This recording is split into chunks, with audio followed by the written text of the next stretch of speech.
People, it can't go any higher, right? We'll go good, but just in case we can pull it over. What we in to make near you.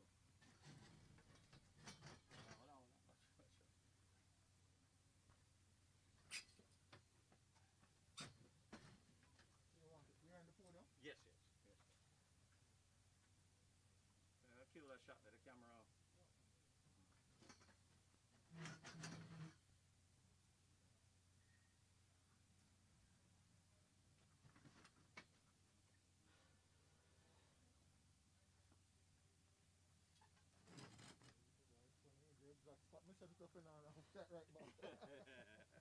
Well, between there, we heard them did suppose all that. Okay. But, yeah, yeah. Can carry.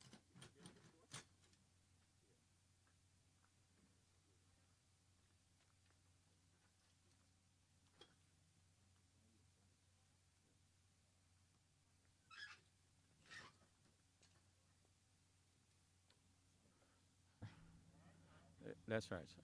That's right. No grudge my favorite thing. I'm a ball head, no grudge me.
do you capture a life and give full expression to that life in just a few short minutes?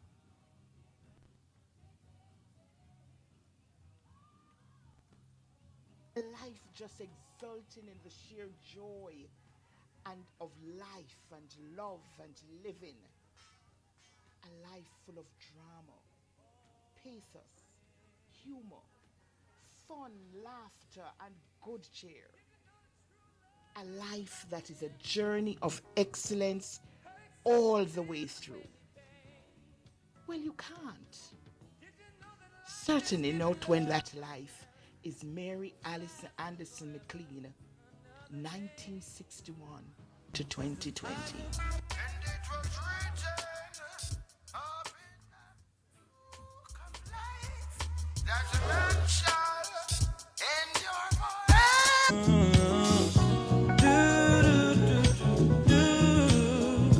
As around the sun, the earth knows she's revolving, and the rosebuds know the bloom in early May. Just as hate knows love's the cure, you can rest your mind assured that I'll be loving you always. 'Cause now can't reveal the mystery of tomorrow. How do you capture a life and give full expression to that life in just life just exulting in the sheer joy and of life and love and living? A life full of drama, pathos, humor, fun, laughter, and good cheer. A life that is a journey of excellence all the way through. Well, you can't. Certainly not when that life is Mary Alison Anderson Mclean, 1961 to 2020. And it was written up in the book of life.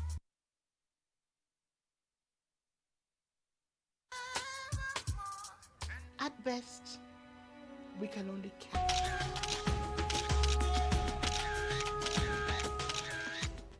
Her North Star was excellence, and her passion social justice. She came, she worked, and she conquered.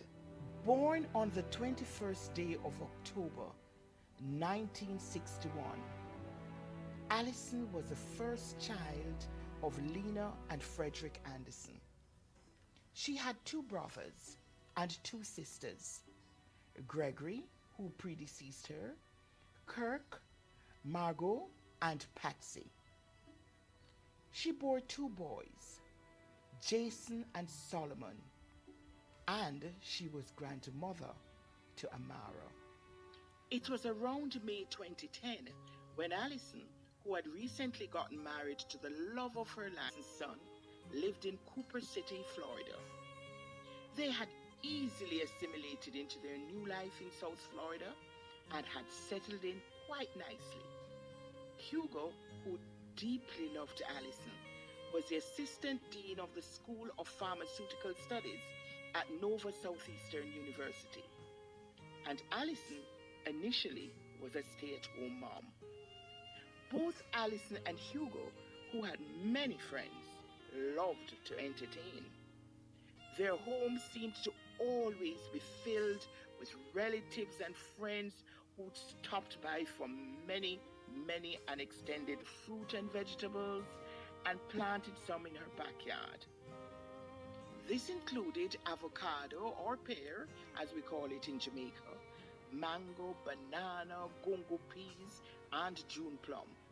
She took pride in her garden and loved her flowers as well.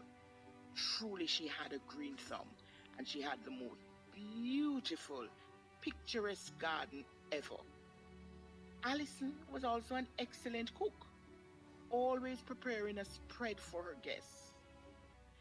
Hugo's Wi-Fi, Hugo B Wi-Fi.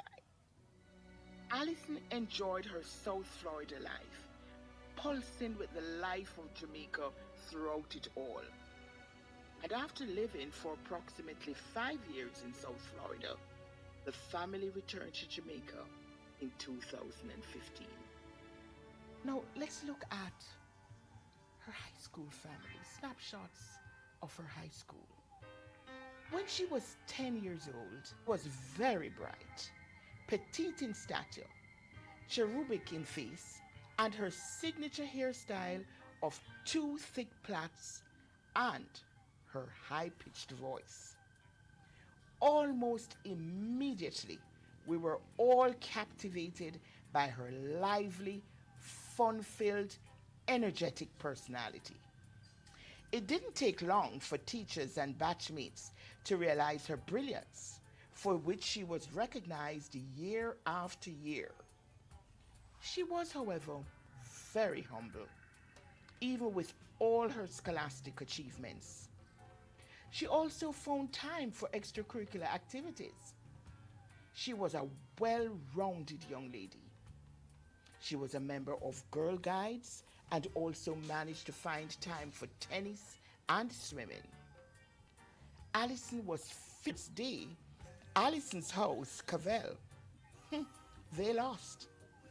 Well, whether she felt they had been robbed or just the indignity of losing, Alison wept bitterly. She was inconsolable. Lesson learned? Whatever you commit to, support it with your whole heart. This attitude played out throughout all of Alison's personal and professional life. Alison was named prefect in 1977, having successfully completed O-levels in 1976. Reciprocated. There is a vivid memory by many of her batchmates of on one occasion her initiating the writing of an apology letter to one of her teachers and leading the apology delegation to the staff room. That was our Alison at St. Andrew High School. So let's move on through the years and capture snapshots of her Taylor Hall family. In 1979, Alison entered Taylor Hall, the hall of one could not miss the unique pitch of her voice as she traveled throughout the hall. No event missed her. Academic gatherings, concerts such as Countdown, Carnival, Spine Cricket, block activities, not to mention the numerous hall fetes and events at the Student Union as well as other places on the university campus. The only way to describe this period is to say her life also included participation in a partnership as a member of the legendary Value Party, which included Vassie, Stephen Vassiani, our Alison, and Leighton McKnight. They called it Unique Enterprises, hence the value. Following its landslide victory in Hall, hidden talents for dancing and singing also emerged and blossomed as she took to the stage at Countdown as a member of the Sam Connection. Her culinary skills were honed under the tutelage of Christine Cummins, who marshaled the cooking staff at fundraisers. In characteristic style, Alison excelled in her studies and at the same time was at the center of her life, reveling in the new family that she had formed, a family that would stay close together throughout her life, more and more to the fold. And we move on to capture even bigger snapshots with her UWI family. In October of 1986, Alison Anderson joined the Department of Government at the University of the West Indies. and she served there as assistant lecturer in international relations, and she was later promoted to lecturer. Alison's end of the academic year, OAS, an amazing lecturer who was loved, beloved, and respected by her students.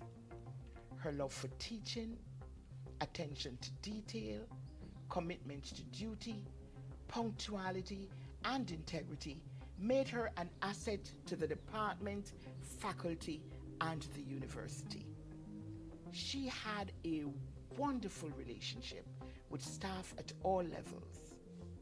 Alison was deputy dean for a few years, and even after she resigned, she returned to deliver lectures. But it was not all work. Alison was a foundation size maths and worked out 3 or 4 times a week, with of course dubious results. She also remained involved with her beloved Taylor Hall and regularly attended campus sports events and other activities. Oh, how we'd all pay good money just to hear her infectious laugh again. The snapshot continues to the government of Jamaica, and in particular, the Child Development Agency family.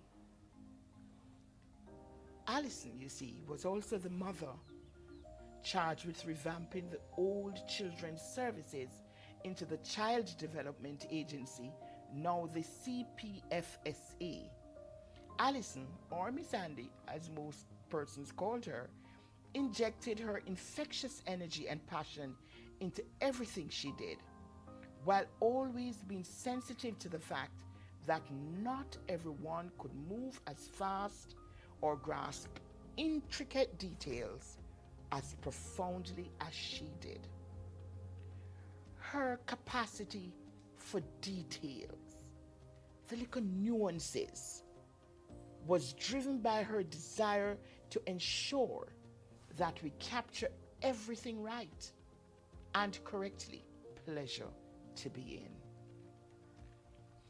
Her seminal work as project leader helped frame the Child Care and Protection Act, and the CDA was brought into being in the same year, followed by a corollary of independent yet critically supportive entities such as the Office of the Children's Advocate and the Children's Registry.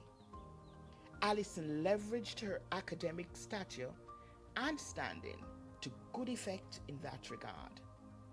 On the international front, her work in Geneva on the International Convention of the Rights of the Child is absolutely legendary. While her work in entrenching children's rights locally in Jamaica wasn't without tension, it benefited from her passion and steady hand at the wheel. Alison was an activist intellectual who put her training and scholarship to practical service for her country and indeed the world. She put partnership, she always said, is important in all spheres, but even more so in child protection. Always will she be remembered for her saying, "We cannot do it alone." In that vein, she showed sensitivity to taking on board the input of the various stakeholders, which is an approach that continues to serve us well today. Always civil and non-judgmental, Miss Andy, our Alison, for children. Jamaica, the CPFSA, and the Caribbean. Oh, Mary Alison, a debt of gratitude for her life and work. The world is truly a better place for children because of her work and life example. Her work at CDA was followed by a brief stint as the Chief Technical Director, Principal Director of the Office of the Prime and Sports. Miss Andy surprised many with her ability to remember the names of every staff member regardless of position. She truly embodied what Kipling wrote, the ability to walk with kings without losing the common touch. And we move now to her UN as representative of the Multi-Country Office of the Caribbean of the United Nations Entity for Gender Equality and the Empowerment of Women, UN Women. Alison was an emissary for human rights and gender equality, leading the UN Women in working with the governments of the region, private sectors and governmental organizations, civil society, and other organizations on gender equality legislation, gender mainstreaming, human rights for everyone in all their diversity, and the provision of gender equitable services for women and men across the Caribbean, leaving no one behind. She also continued to be a yet empathetic leadership. The UN Women MCO Caribbean tackled many of the challenges to gender equality and gender justice that continue to exacerbate gender inequalities, cultural acceptance, and/or tolerance of women's continued subordination in spite of some gains that have been made. Alison guided the UN Women MCO to successfully advance its objectives, both in terms of program implementation and resource mobilization around informative programming, as well as strategic partnerships, as well as data and statistics. Alison is sorely missed, but we continue to fight for gender equality in her memory and in honor of all the values that she stood for, leaving no one behind. Alison was that light. And now all of us at UN Women MCO, all of us who have known her in all the many spheres of life with which we have engaged with her, all of us are feeling a little bit lost. And she led us well. So we are comforting and supporting each other and discovering that though we are devastated, we can still laugh. We still feel her presence and her joy. We still hear her full-bodied laughter. We can still be guided by that special light that was our Alison. Mary Alison Anderson Mclean, born 1961, left us in the flesh but not in spirit in 2020. Her North Star was excellence and her passion, social justice. She came, she worked, and she conquered. So full of the joy of life and love and living.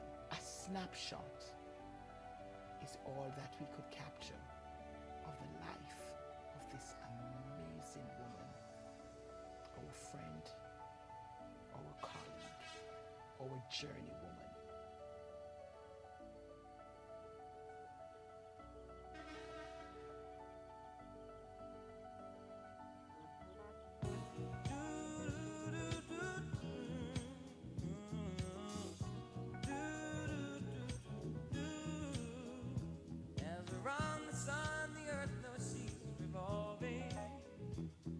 Rosebuds know the bloom in early May.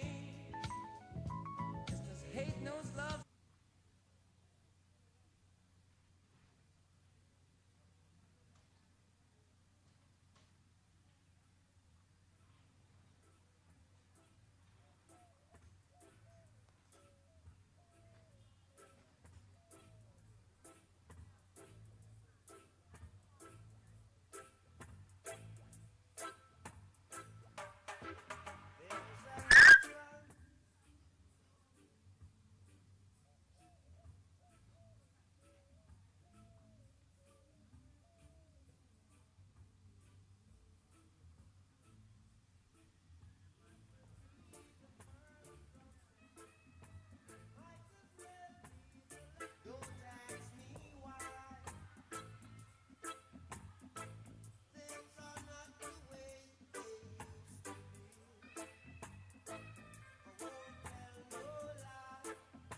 no, thank you. Your love is like what?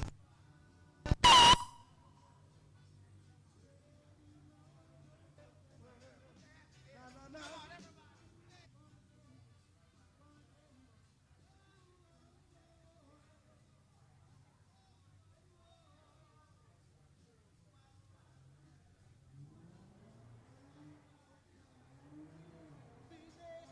What for you? What for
moon, when the sun go down,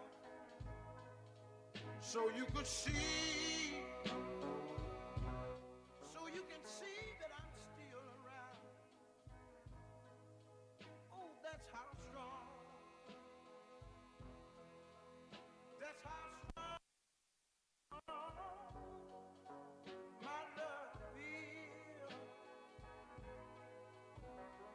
that had been cast upon the land. I would stay there, yeah, if you would let me hold your hand. Even be the wind from a road storm. I stop for a moment and walk you home. Oh, that's how strong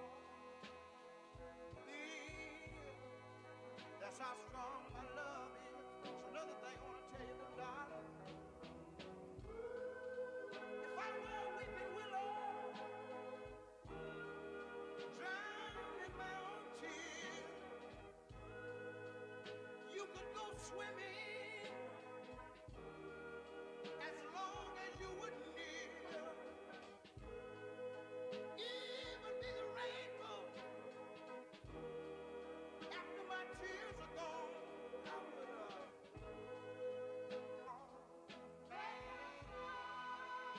that's how strong. That's how strong my love is. Yes, it is. Ain't that right? Ain't that right, ladies?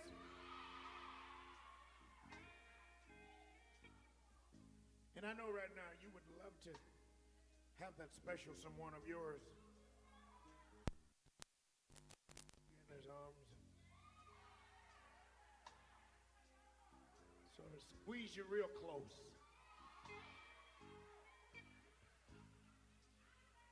Maybe might wiggle just with all of the soul and meaning that he could. If I were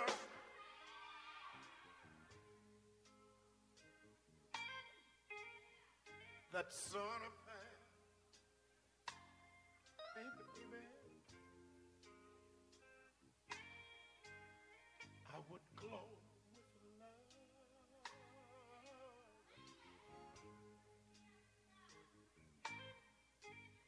Oh, darling, everywhere.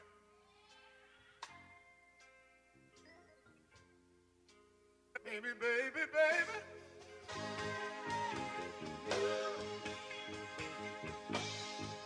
That's not strong my love is.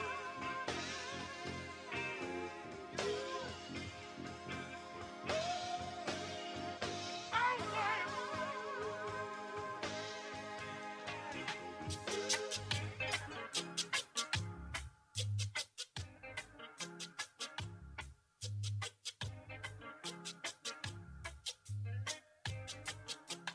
A little love that slowly grows and grows, not one that comes and goes. That's all I want from you. A little kiss that's more than just a kiss, just one that often leaves. That you care, remember, when you give, you also get your share. Don't let me down, I have no time to wait. Tomorrow may not come, and dreams may be too late. A little love that slowly grows and grows, not one that comes and goes. That's all I want from you.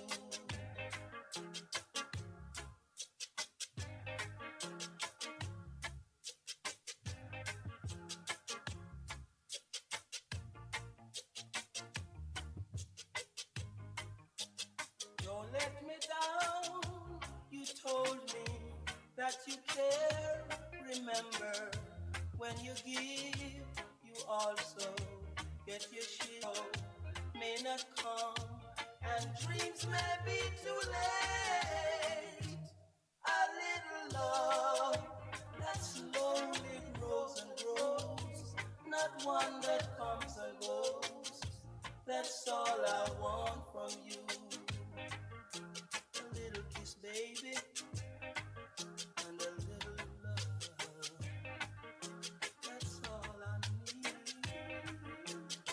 I want from you a little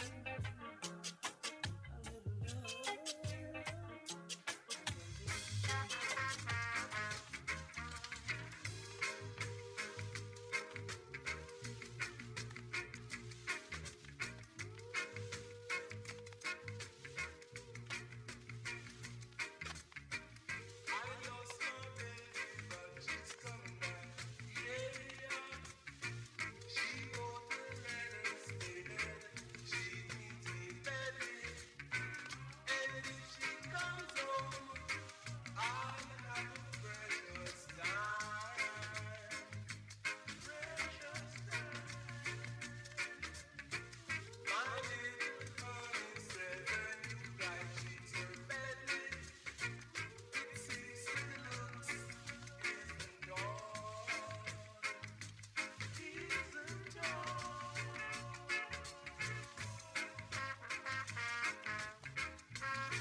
Cause it gives me sweet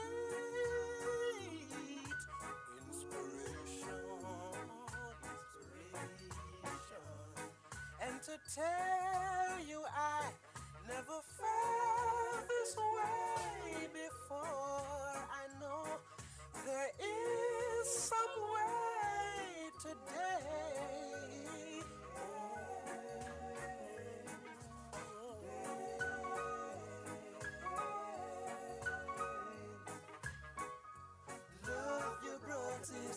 And to tell you I must admit you've got me thinking. You've got me thinking. There were times I thought that I was sinking. I was sinking. But I'll always want to be in that position where I can, yeah, really love your brothers, my friend. Love your sisters. Love your brothers, love your sisters. Ooh, yeah, love your sisters.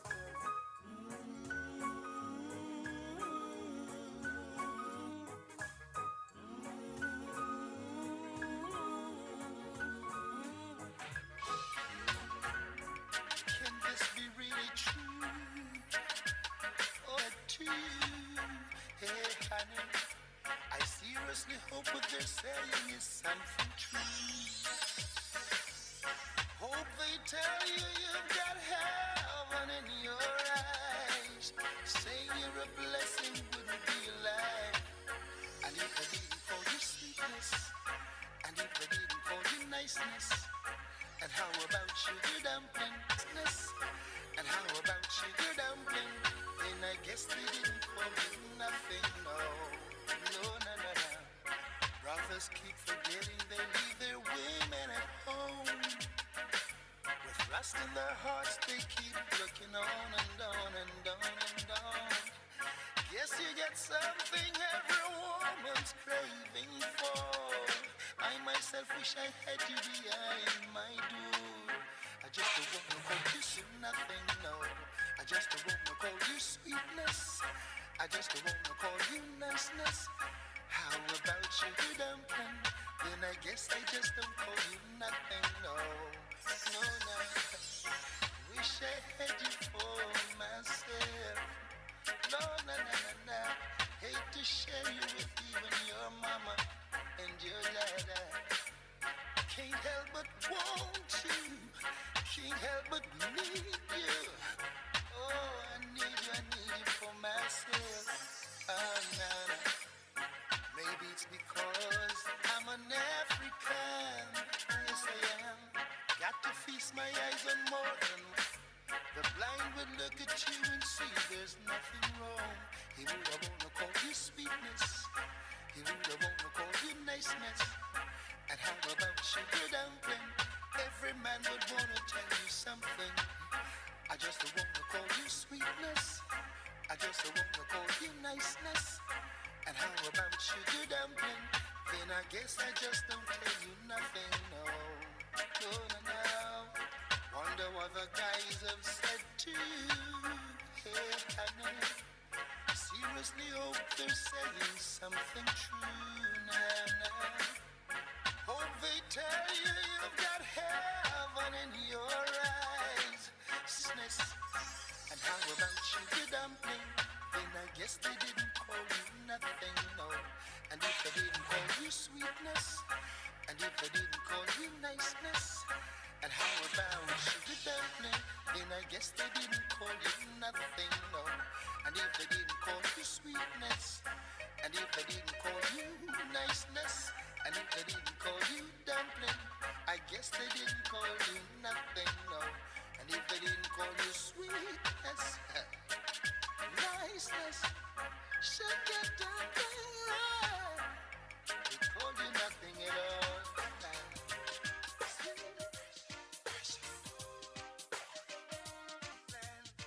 There's no hope, no chance, no loophole, no escape for a suffering man. 'Cause every time I lift my head above water, I'm trying to save myself from drown. There's an overnight scheme all worked out, designed to keep me down. Still I'm putting up a resistance.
try but couldn't steal my honey.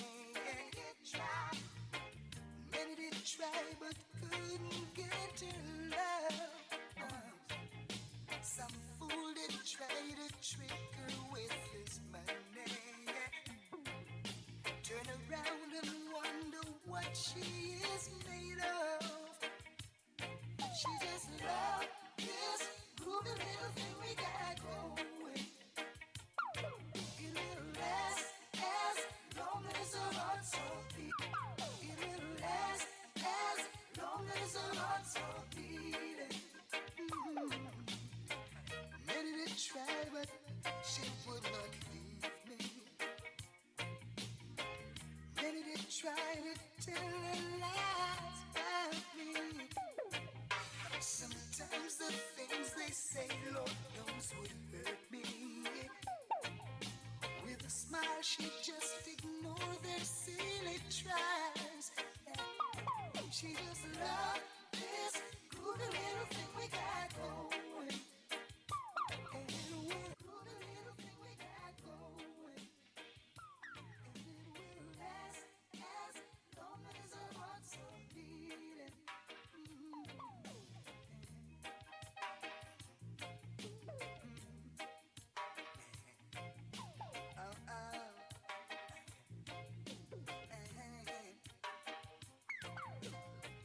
Many did try but couldn't steal my honey.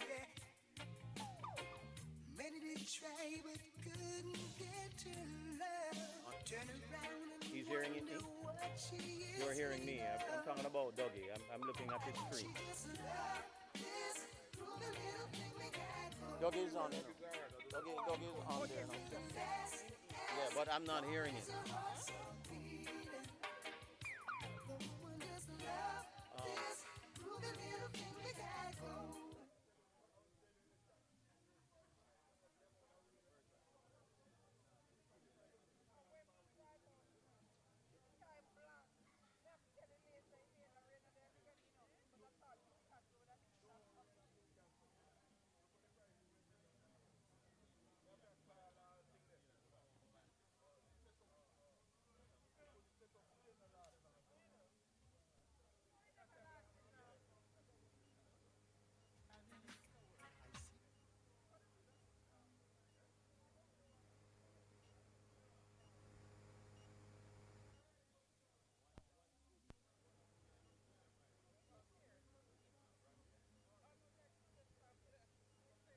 Sweetness, and if they didn't call you niceness, and how about sugar dumpling, then I guess they didn't call you nothing. No, and if they didn't call you sweetness, and if they didn't call you niceness, and how about sugar dumpling? Free, I'm a single and me will want a wife. Girl, where have you been all my life? I want to put you on my table with the carving knife. Woman, you have the key to me heart. I wanna follow you a east west.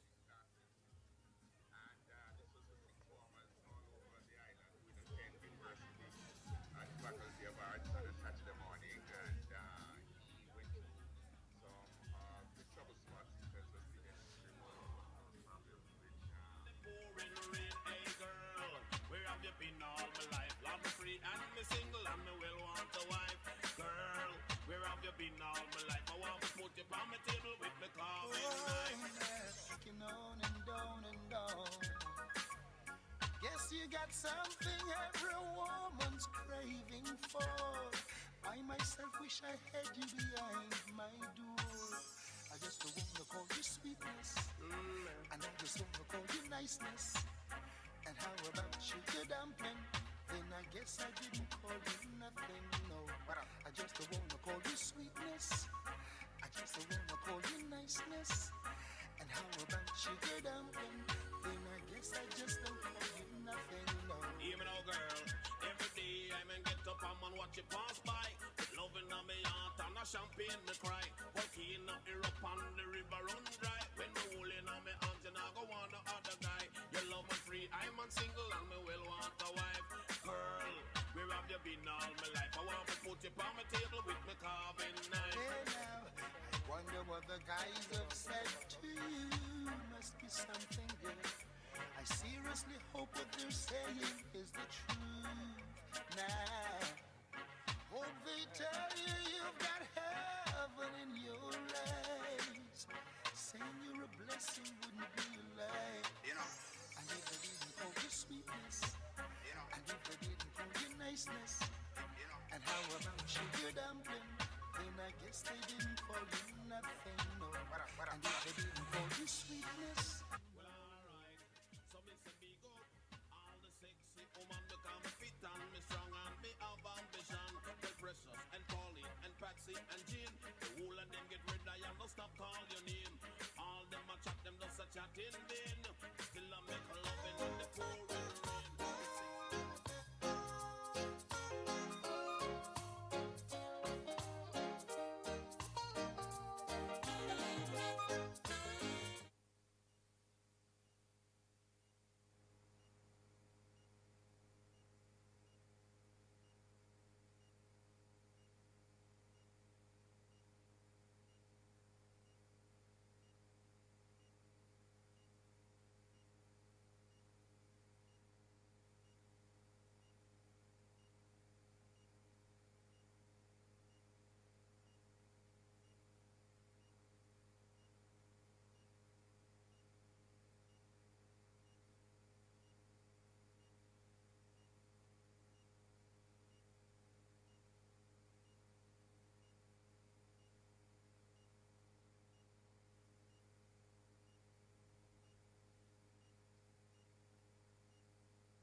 No, there's some other people gathering. If you go into that group, you see.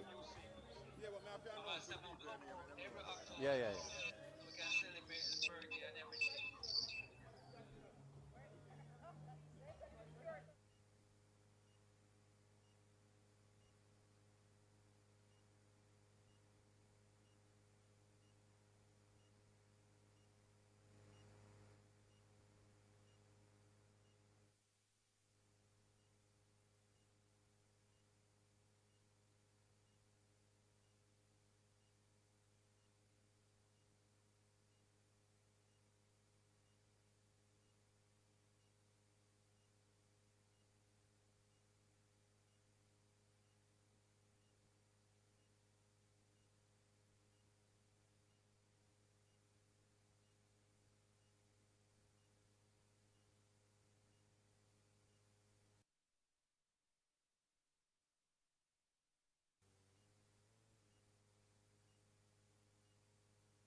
Check.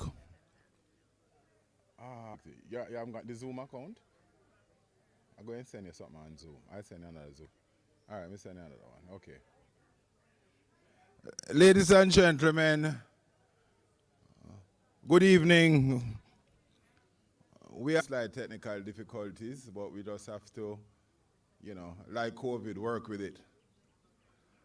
So, as you know, we are gathered here this evening to pay a tribute to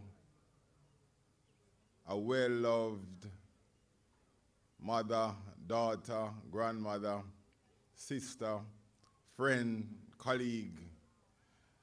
Alison was just so much things in one. And I guess we are here solemnly gathered to pay her tribute. As you know, she left us at 12:36 a.m. on literally the first day of Alison. She would want us to continue, because as you know, she was a vibes lady. Can't be too dull around her. So Alison accepted her fate, and she was ready. A lot of us, including myself, was in denial, but I met with her up until the Saturday evening, and it was Alison. No self-pity, no sorry for herself, just accept proceedings. In an official way, I know we had a well-narrated script with photos done by the indomitable Glynis, and I have to say that properly, Glynis, Glynis Salmon was well put together, and as you know, Glynis in her own style, delivered it. Very, very good. So without any further ado, I tell you, campus has made a lot of us, especially Taylor Hall, much better people. And just a measure as how far we have come. The person I'm going to invite to pray, you'll understand that God is oh great thou art.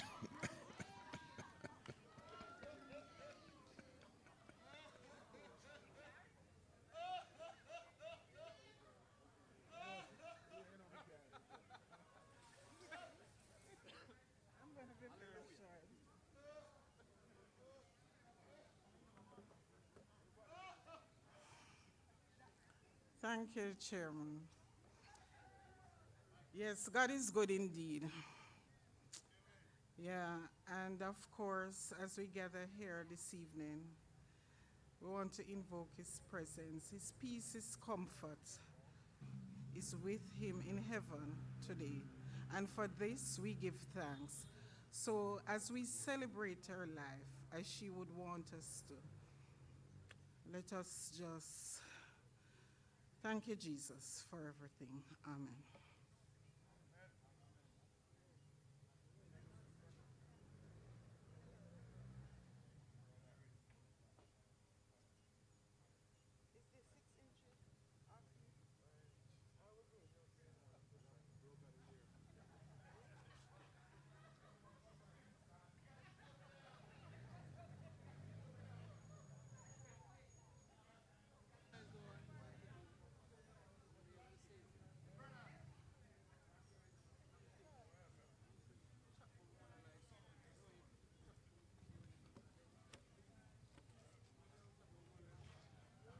Well, let us thank Elaine for that prayer. Somebody was saying that the prayer started, was finished in a very short time. I tell them the biggest surprise for me that it started in the first place. But Elaine, as you know, was well grown. But the Elaine of Taylor Hall and the Elaine of today is two different things. And if we start give the stories, it can't done. So back to Alison, we are going to be having some tributes. For me personally, I met Alison in the freshers line on that September morning of 1979, where this high-pitched girl was there. And from that first day, Alison began to shine. In fact, she was our cheerleader from Freshers Week, and when she started to cheer, she could take on all the other places. And it was no surprise that at the end of Freshers Week. It's not even 1 week, it was 2 weeks, even though we said the prize those days.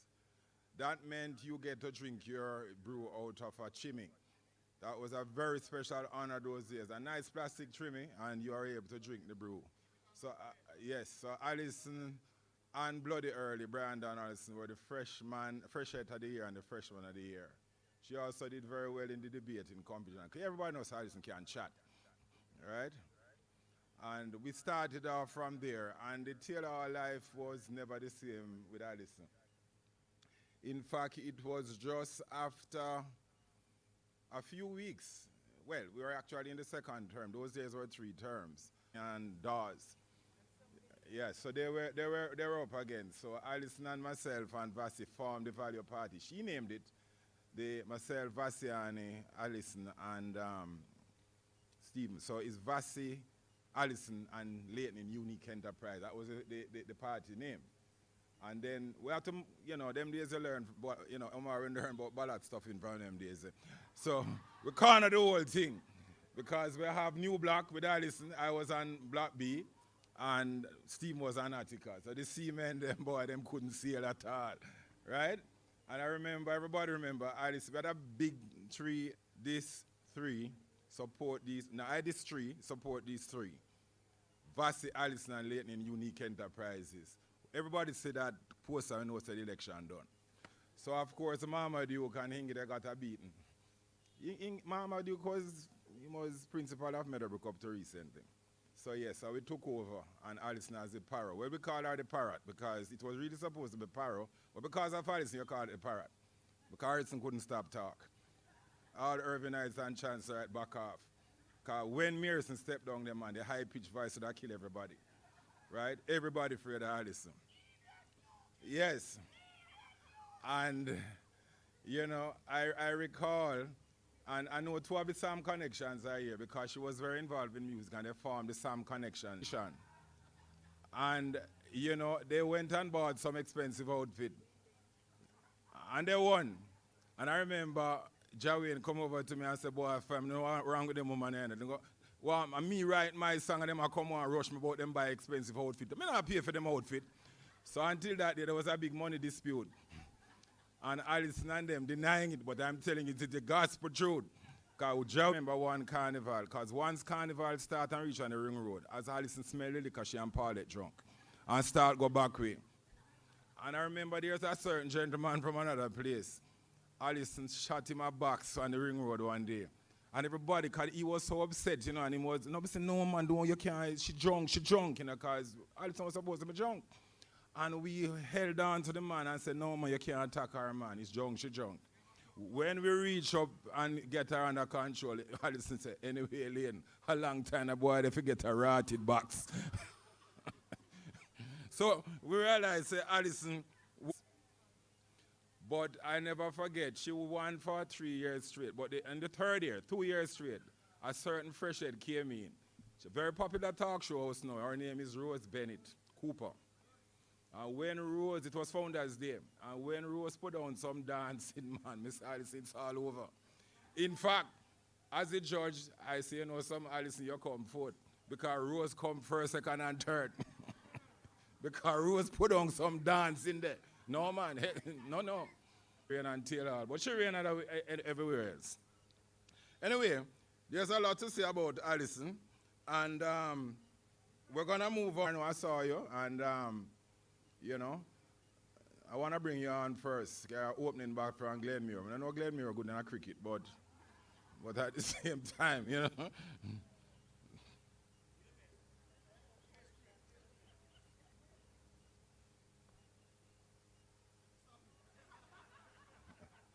Yeah.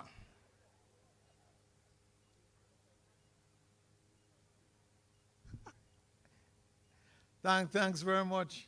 And there's no box. I was elected in a by-election. It was like end of November, and the Christmas they had some problems at the airport with the ICIs. So I went out there to talk to the ICIs. And this woman said, my MP, you're supposed to look about me. I say, I come to look about everybody. She said, no, but look about me. So I said, why? Why you? Say, you know much time I vote for you? I say, it's one election we run. I say, me no, you know much time I vote for you? She take care of. But anyhow, I met, in just reflecting on Alison, I didn't really want to be asked to do a tribute to her because it was such a sort of emotional thing. I met Alison through Christine Cummins. And I'd known of her. I was like a fan already because she was a famous, she used to do. And I said, what this squeaky voice girl talking sense? Because I was struck by, I got to know her through, as I said, through Christine. And she became a friend of the family. And there are so many different times when we head out to Port Royal. And Alice, what struck me about Alison, she seemed to have this wide cross-section of friends. And she was in contact with, satisfied with how things were going on campus. My brother Carlton, who was cabinet secretary, told me he was looking for bright people. He was thinking of, could I introduce him to our, arrange for him to meet some people. And I thought of Alison, and she would, and since I already told her this, I could tell you, I said, but Alison, I could not really but anyway, I arranged for her to meet with Carlton. And the amazing thing is that Alison and Carlton hit it off like that. And he said, thank you have any more like that? And that's how she was drawn into the civil service to start with. And moved, he offered her the opportunity to lead the early childhood institution. She did amazing work, permanent secretary, as was mentioned before. But what struck me about Alison is that all these lofty responsibilities as permanent secretary or head of department or so never changed who she was. Reggae Sumfest wasn't going to miss her anyhow. And that impressed me about her, that she was able to be herself. She was real, genuine, and never sought to adjust her behavior or her approach to life because of any sort of official position. We have remained close to, I don't know if I should mention 1 minute.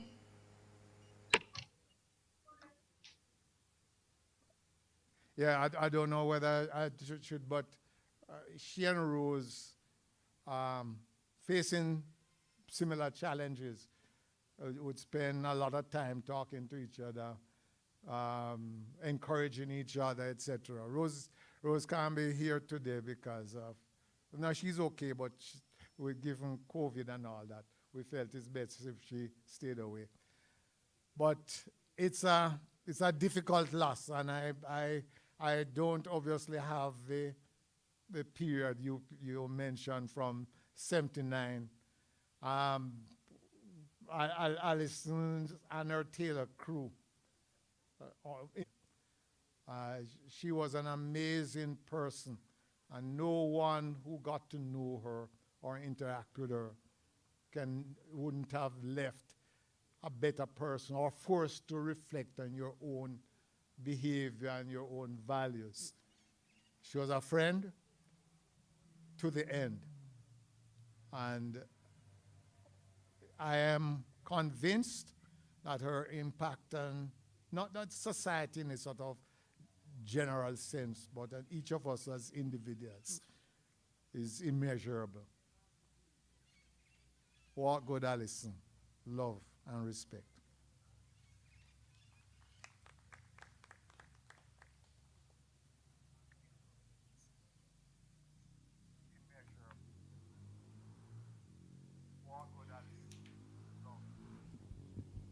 Well, thing is now truthful.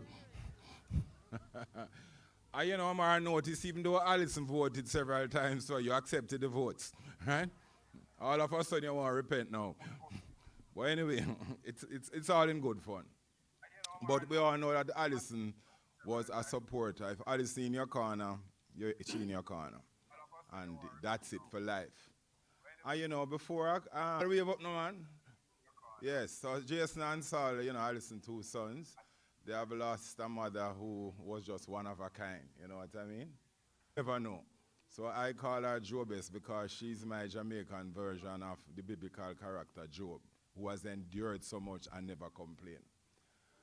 We're gonna move to a tribute from a good friend from Taylor Hall again, Professor Sharon. We knew her as Louis at the time, Beckford. It's gonna be online feed, and we can listen to Sharon, and then we will alternate and come back to the live tributes from here. So I'm gonna ask you, if you don't have the link, just go to your phone, go to what we call it, YouTube, and there's a link. But even if you just type in Alison Mclean, there's a link. But even if you just type in Alison. All right, so let's go.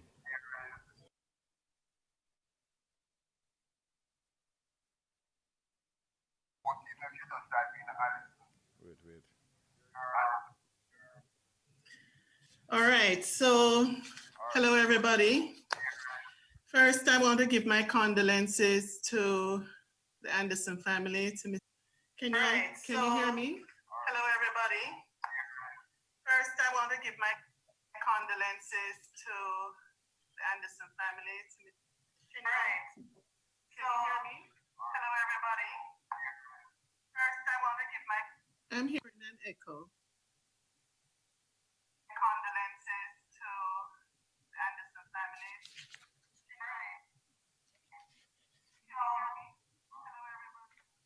Okay, so I'll just continue. I was told to write a story about a time in our... So my story is affectionately called My Girl, which is what I would call Alison. So My Girl, I'm writing it to Alison, and you can listen in. Today I'm here to tell a story about a part of your life in which I shared.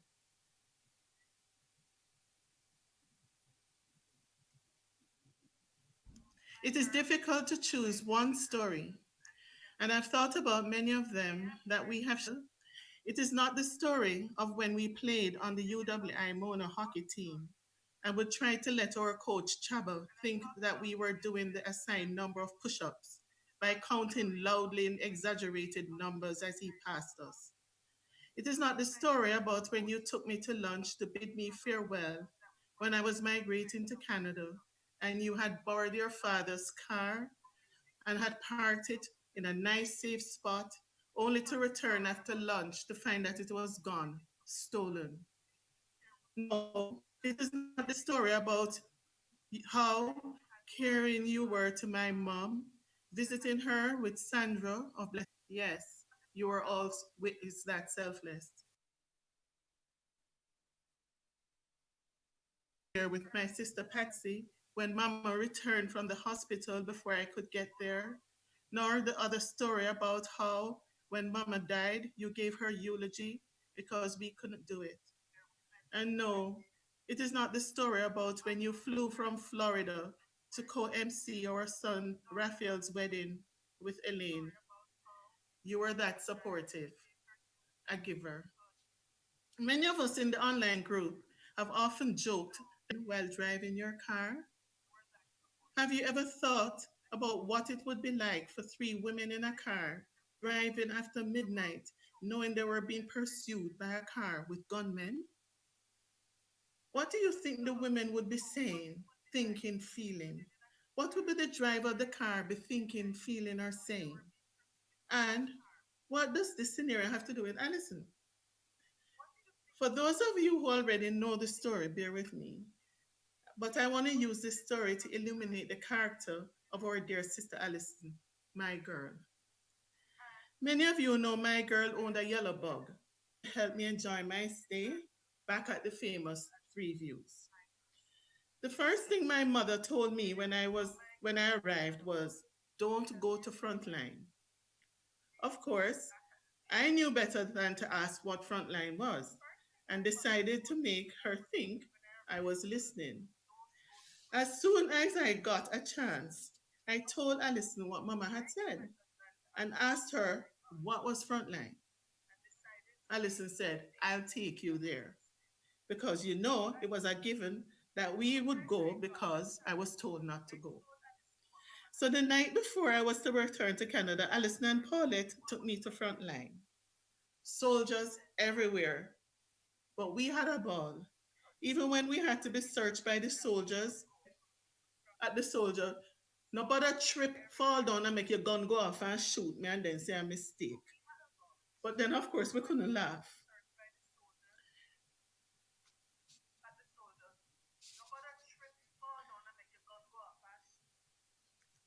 Anyway, we were hoping that no television cameras were around to give Mama a good view of what we're up to.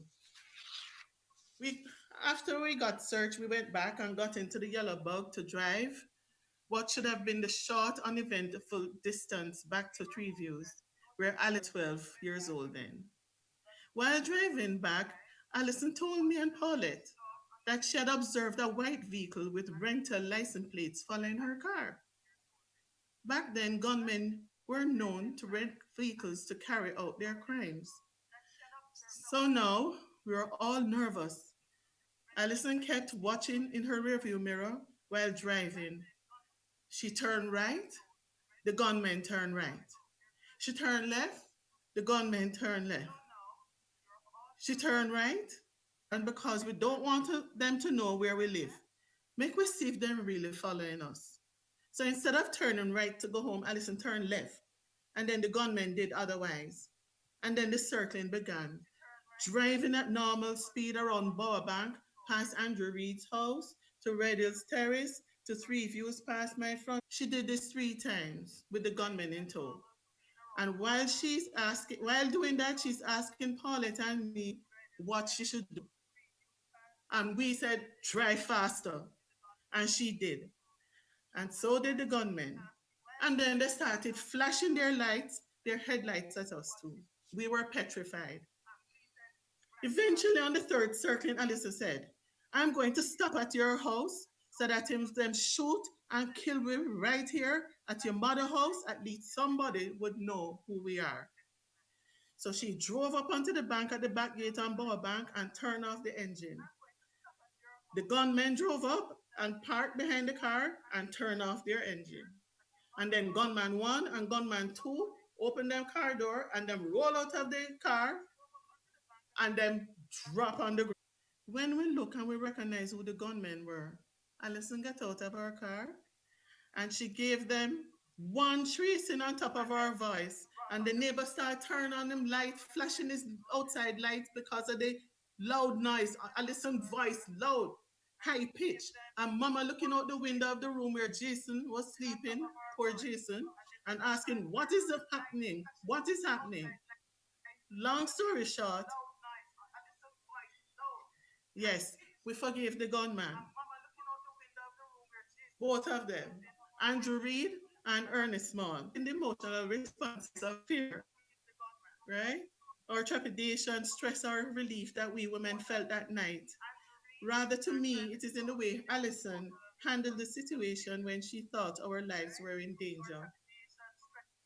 In those tense minutes when we didn't know what our fate would be, Alison held her resolve.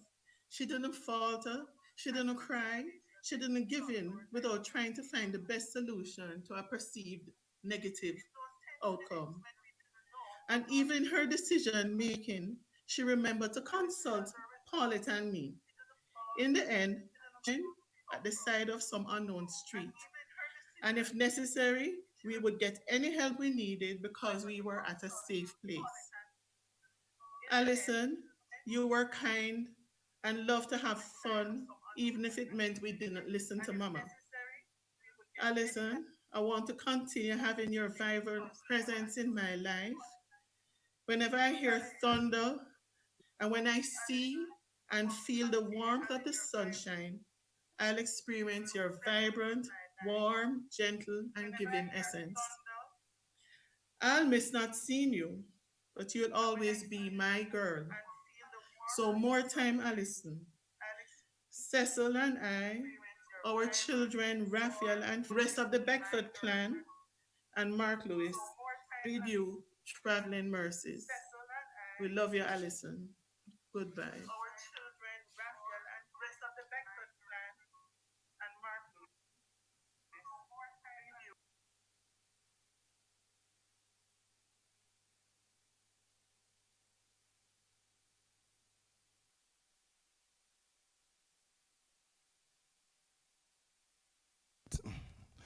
So we want to thank Professor Sharon for that tribute all the way out of Canada, and thank her for the revelations.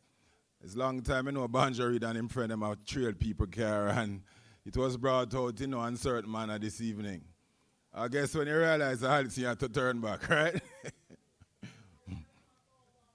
Anika Miller, good friend of Alison, work together in the public service and everything. So we're now going to ask Anika Miller to give her tribute. And we're moving on. Good to go, Mike. So we're now going to ask Anika Miller to give her tribute.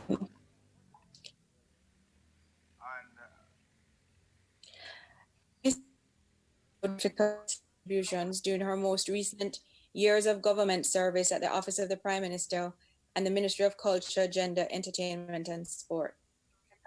Contributions during her most recent years of government service at the Office of the Prime Minister and the Ministry of Culture, Gender, Entertainment. My strongest memory of Alison before our joint OPM sojourn in the office of the Prime Minister and in various meeting rooms of the Office of the Cabinet during cabinet retreats where she fiercely advocated the need for greater support for our most vulnerable children. She immediately commanded,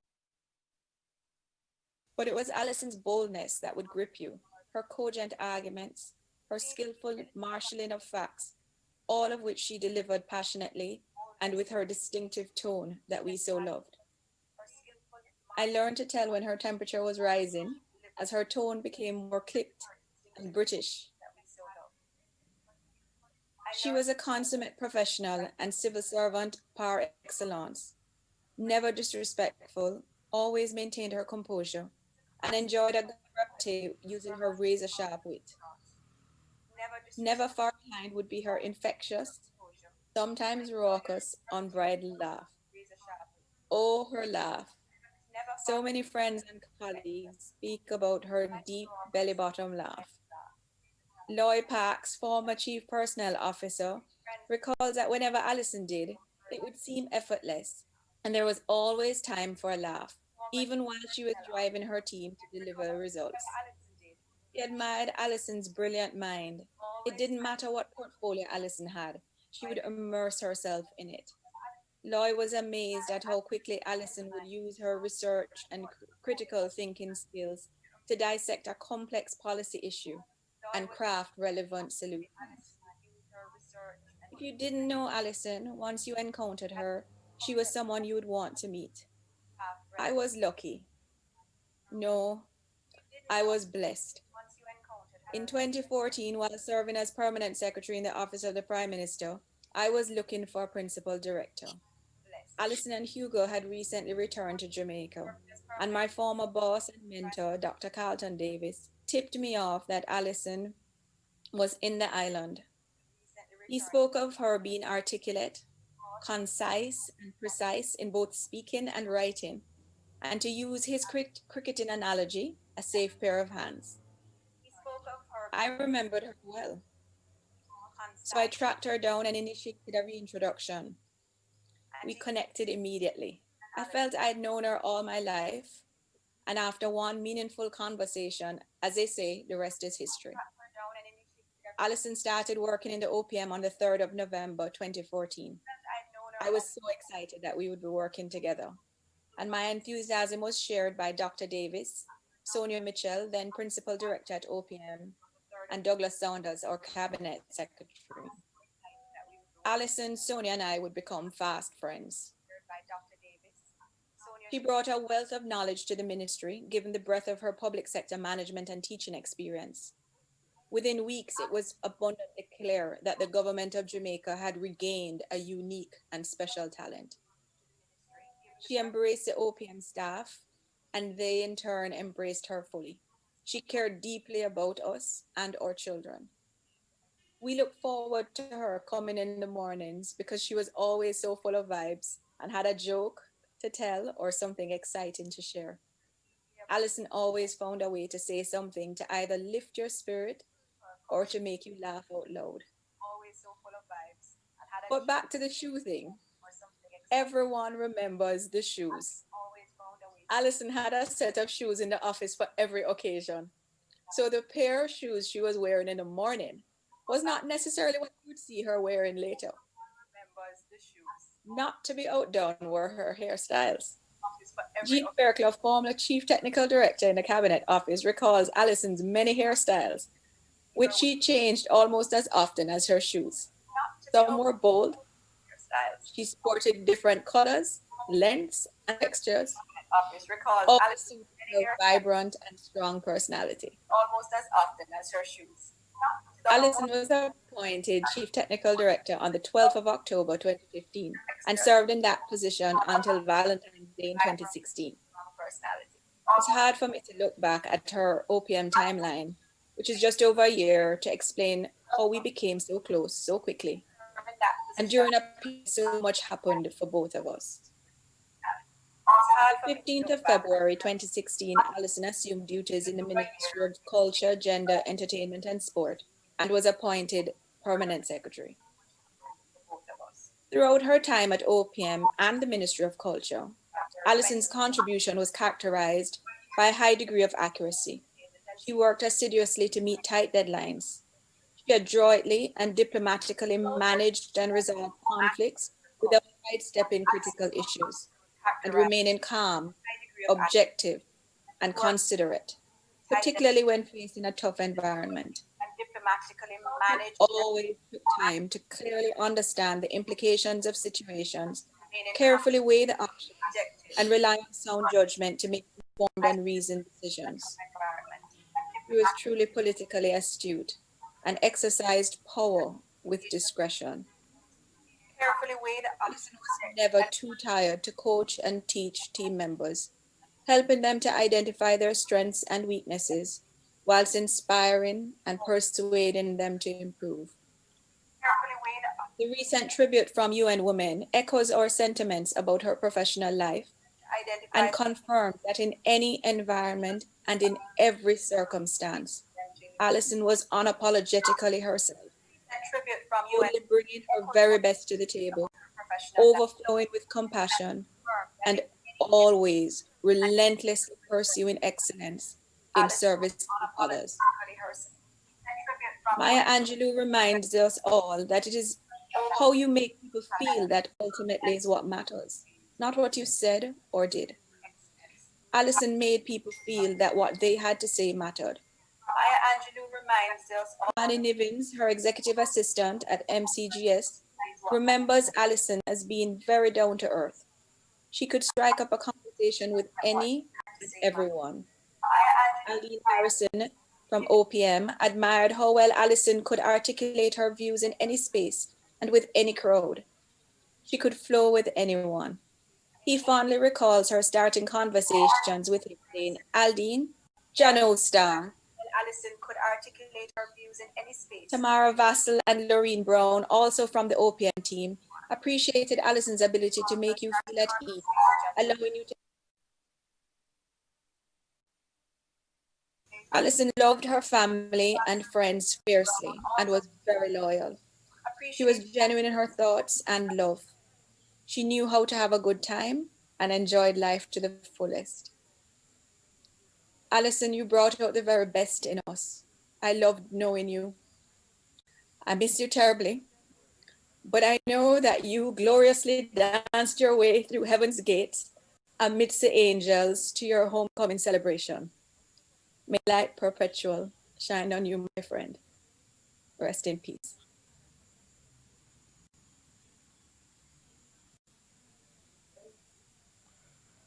Thank you, Onika. And again, you spoke truly to us, to the Alison we know. I'm just looking at, on the 18th of May, I sent a message to Ali. I said, how the Marison, how things? What's the latest? Her response came home yesterday, me and Sal. We are okay. Said, praise God, we'll link later. She write, health-wise, the news is not good. I will update, but that's just Alison, matter of fact, no big deal. We are now going to move on to one of our longtime friends from St. Andrew. St. Andrew, I make sure I say it right. St. Andrew. Yeah. You know something, this school near Africa, because I can't bother with this. Pressure me. So, Mike, I want you to line up Pixie. Pixie Reed from those days. She's going to come to us from in the Washington, D.C. area. So if you hear I'm putting on an accent, it's because I'm going to be speaking to Pixie, Don't say, man.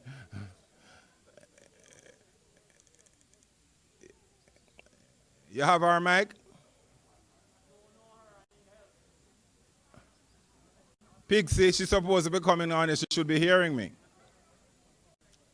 She looks same way like when she used to go Andrews. Now put on 1 ounce.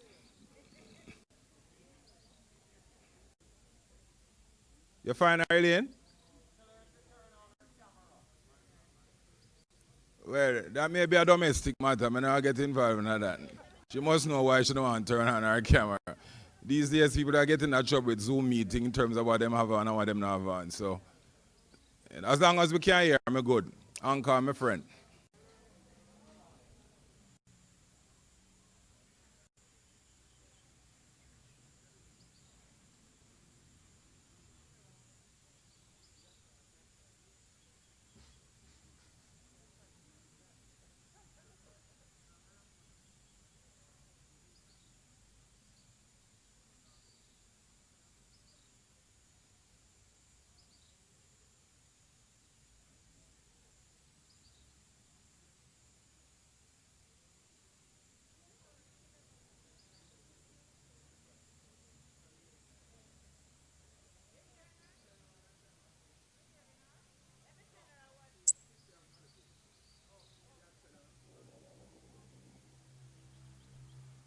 Pixie, I know you did say there was an issue with the phone, so I'm going to give you some time that you can maybe get to your laptop, and we'll revert to you later on. So I'm going to move to the head of the CDA. I know the name changed, but I'm not bright like Alison, so I'm going to remember exactly what it named now. When Alison was there, it was CDA, and Rosie is now the head of the CDA, so I know she's going to come on to give her a tribute. As a certain friend of us always say, Alison is the brightest person you know. We're not going to say what that is crime, right? Everything are the brightest person me know. Brightest person me know. Yeah, and say it about 1 million times. I said, Virgin, we hear you, man. So, Rosalie, you're on. Rosie Gage, great. Okay, thank you. Are you hearing me?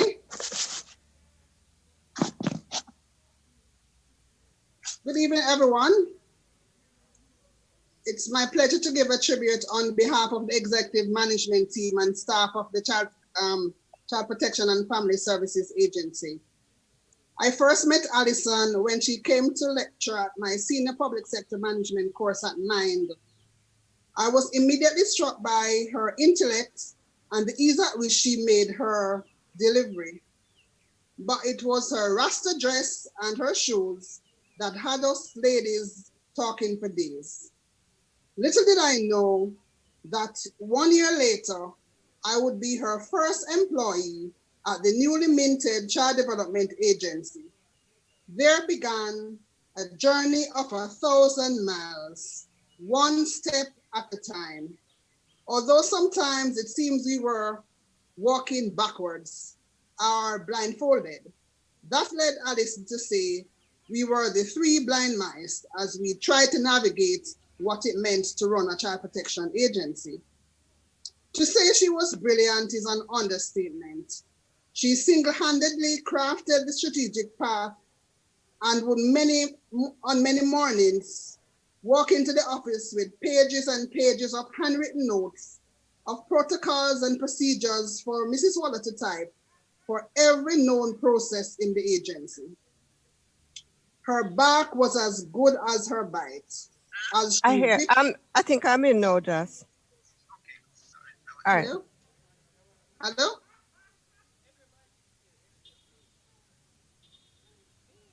She whipped everyone into shape. Many mornings, we would do the temperature check with Mrs. Waller. And if the response was, not today, today is not the day, you know you had to keep out of harm's way. There was never a dull moment around Alison. Staff and other stakeholders share their reflections of Alison, leading the dance at the regular Christmas parties, or being the chief cheerleader for our Raging Bulls, the corporate office sports team. I recall one such sports day when a staff was injured and we rushed to the hospital. I accompanied her, both of us wearing our cheerleading gear. We got to the gate and saw the security. Trying to get a blind in, I said to the security, "I'm Rosalie Gage Gray, and this is my CEO, Alison Anderson, from the Ministry of Health." The guard looked us up and down and said, one at a time. Alison looked at me laughing and said, "You see, my name Alison, my name no CEO." Our several trips across the length and breadth of Jamaica in pursuit of our child protection goals provided much drama, as more often than not, we would be lost. On one such occasion, after ranting about us missing our way, we came upon a truck before us that had words that said, "Things could have worse." This caused Alison to go into howls of laughter, and we were soon forgiven for having been lost. The passion, courage, and dedication she exhibited in her care for the most vulnerable in our society is unmatched. And with a size 6 shoes, a very, very, very difficult fit to fit in those shoes. She brought enlightened leadership that lighted our path on many a dark day. We laughed, we cried, and then laughed some more. This caused her to coin the phrase, "And a laugh, me a laugh, you know, a cry, me a cry," which we still use to ease the pain of some of the atrocities we have to face daily. A life well lived is long enough, and lived she did. Hers is a legacy of a lifetime. You taught us well, Alison, and we will continue with your same passion as a living memory. Yes, we are still standing in the ants' nest, and we will continue to do so until your vision of a Jamaica, and I dare say a world fit for children, is achieved. Walk good, my friend, boss, and mentor. See you in the morning. To Auntie Lena, Saul, Jason, we say, we loved your mother and she loved you dearly. She will be surely missed. Walk good, Alison. Thank you, Rosie. And as you heard about Alison leadership at the CDA, them have a new name, CF something. I don't bother change the name because it sounds similar to me. But that's not for me to decide. But Alison gave really good service to the children at the CDA. And as they said, she really laid the foundation for that organization. Before calling on the next person, I just want to recognize some stalwarts who were there exactly up to the hour when Alison left us. So Jo Marie and Artie Lee, Joan and Joan Marie and Artie Lee Shaw Johnson. Hey, Joan, you have too much name and I can't keep up. Right? So just wave everybody. These two ladies were there with her right up until the last hour. In fact, Joan was the one who made the call, and Joan left her job from Mobile. Me I fire her still, but she said she took time off. Let me say again, me I fire, but she claimed she take time off for work to come stay with Alison. And now she can't go back. Now me can't reconcile it. Because it sound to me like them let go Joan, but Joan said she come stay with Alison. I mean I challenge her. Right? And Sandra was there right through. Sandra Barton-Reed was there right through up, and you know, we really wanna thank you guys, cause boy, you were a rock. Yes. Others already, and I get to them, but I know Joan was there right in the middle of the room, and Sal was there when I got the call and said she stopped breathing, you know, and it was commotion and all of that, but you know. House, but I'm gonna call on a certain gentleman, and I use the word gentleman loosely, to come and give his tribute, and he's supposed to be my co-MC. He's the principal of a renowned high school in Jamaica. So, yeah, it's very risky, but, you know, we got to do what we have to do. And, you know, he has turned around his life. He has lost some weight, and so things are looking up. So, we are going to bust him tonight. So I want you to help me welcome a long-time, very good friend of Alison. He went for her all the way, along with Louis and the person called her the brightest person he has ever met to bring her into Kingston. So welcome Mr. Wayne Crime Stop Robinson. He'll give his tribute and then take over briefly if all goes well.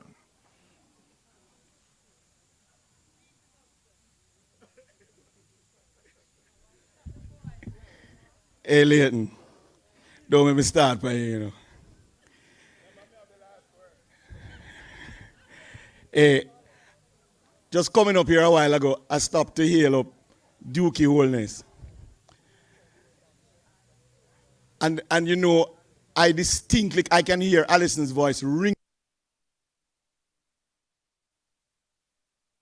at the bowl, and Dukey have the ball, and Alison screaming, "Idiot Dukey!"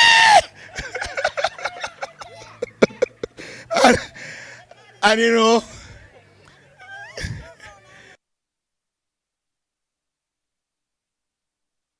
when I didn't stop and turn on and look. I tell you, I'm going to be brief, but this has been easily the most difficult period of my life.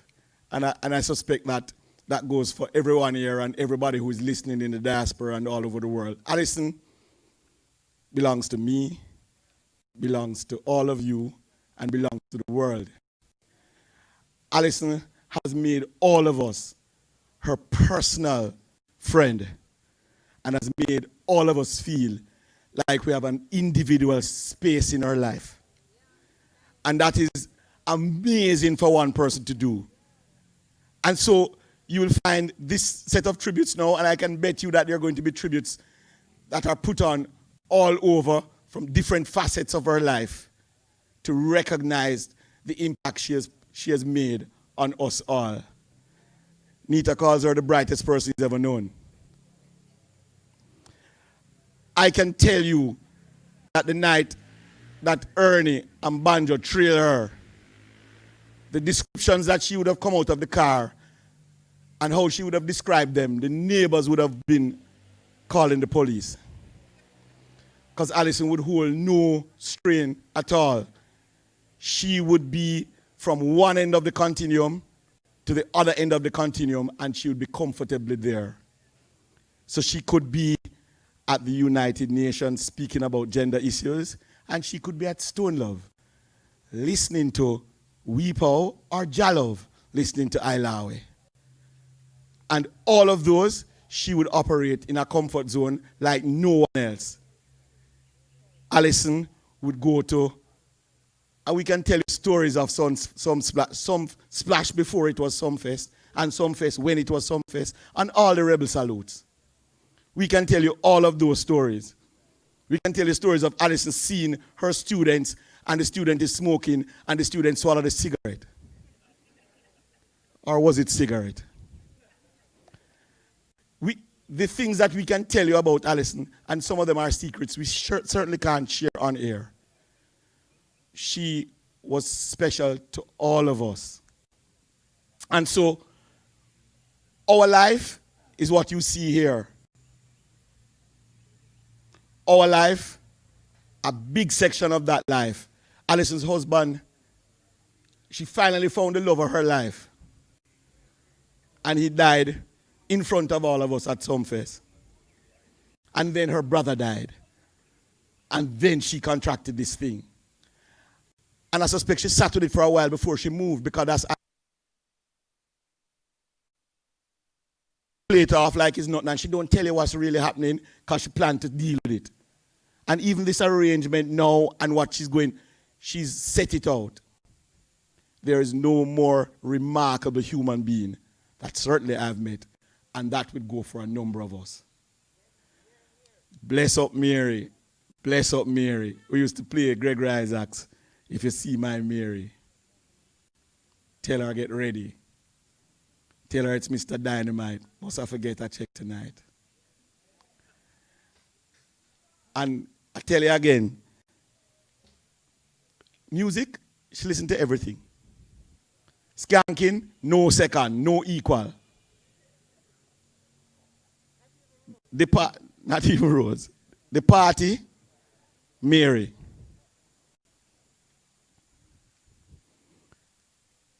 And the cussing, we've as friends, we've had some of the most vociferous, energetic quarrels that you can have. I remember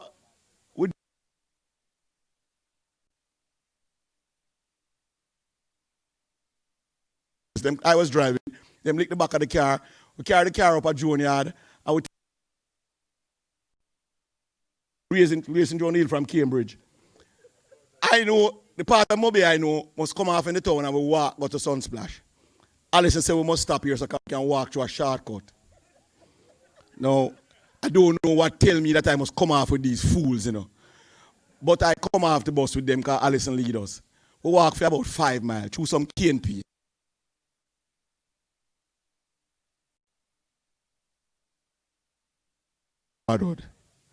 But that is Mary. Mary will evoke in you the greatest of love you will feel. And when it comes to war, the greatest of arguments you will feel. But you will never have greater love for any other human being around you. Mary.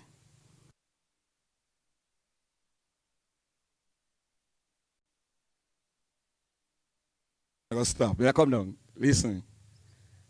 Bless up Mary. Love always. Love always.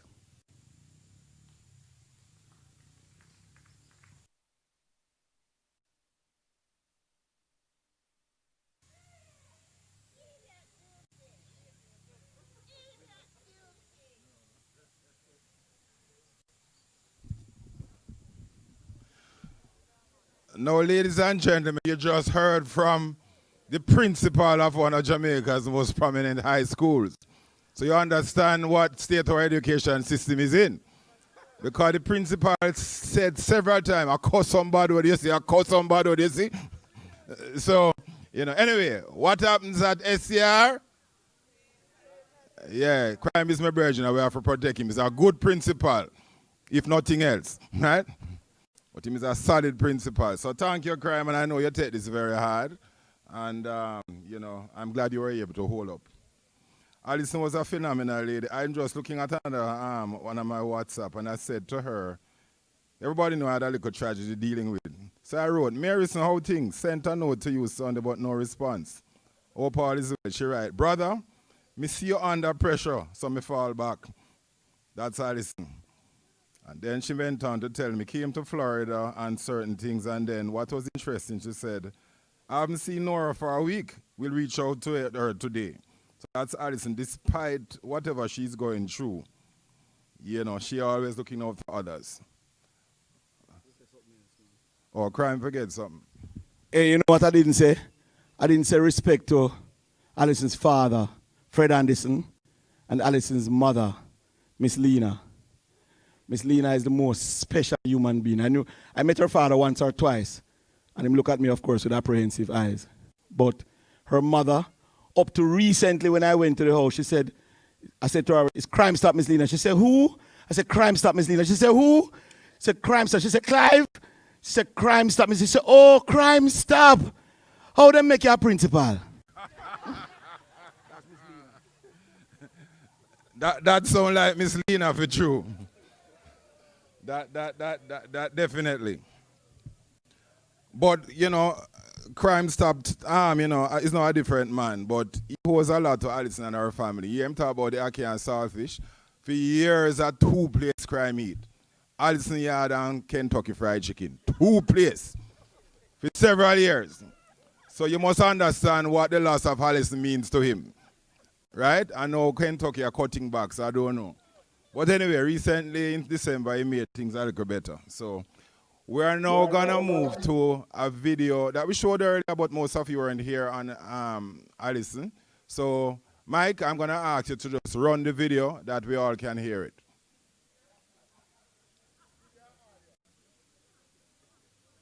Huh?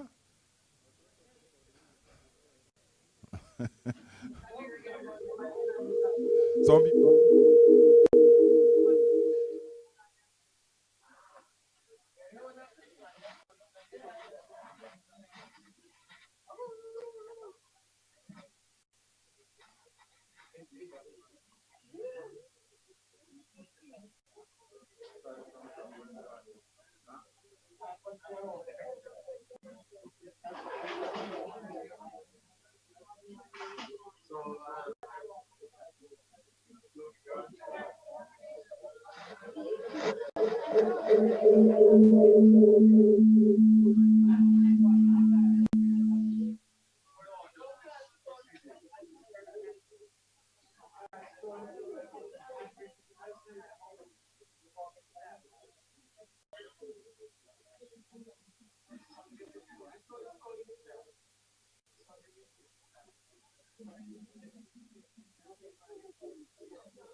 You're Pixie. You ready, Pixie? On mute. On mute. All right, good. Ladies and hold on. Check. Wow. Scrapulos. Mike gone. Mike. Scrapulos.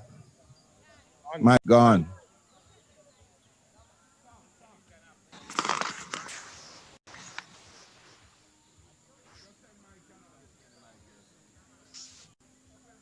Check one.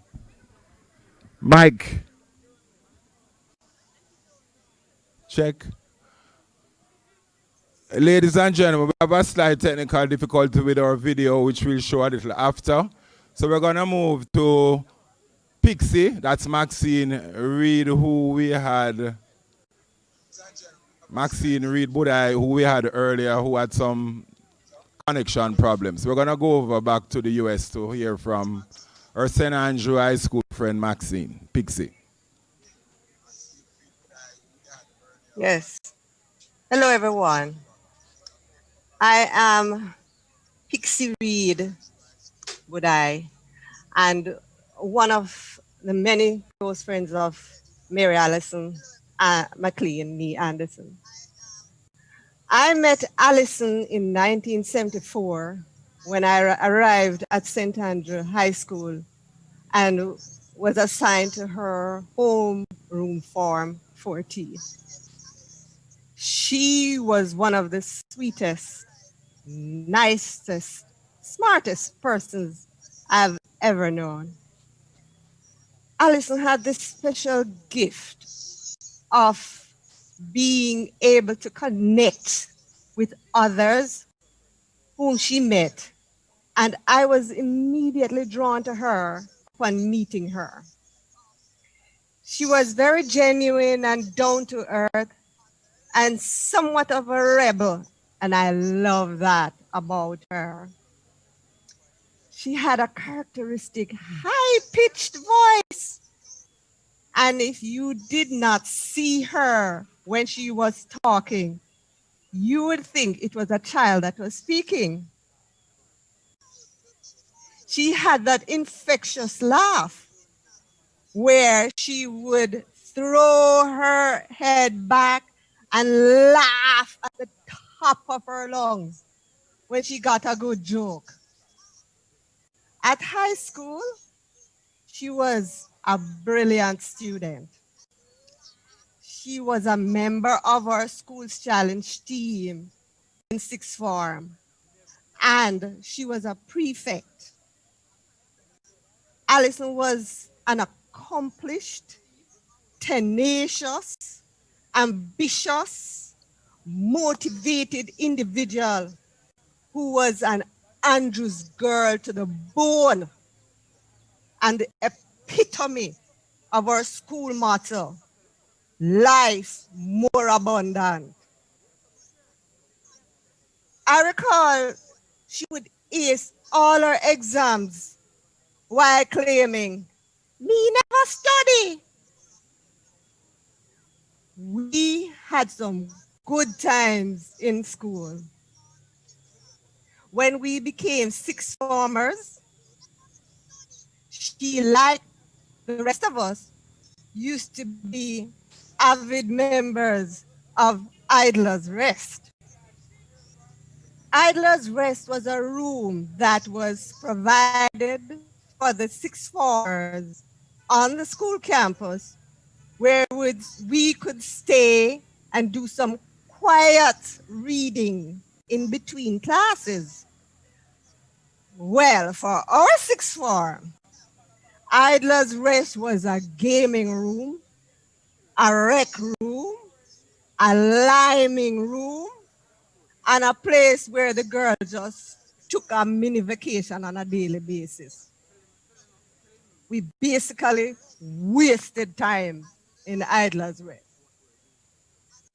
There are many days when we would get busted by the principal who passed through and caught us idling because the person who was assigned to watch out and warn us when she was approaching failed us.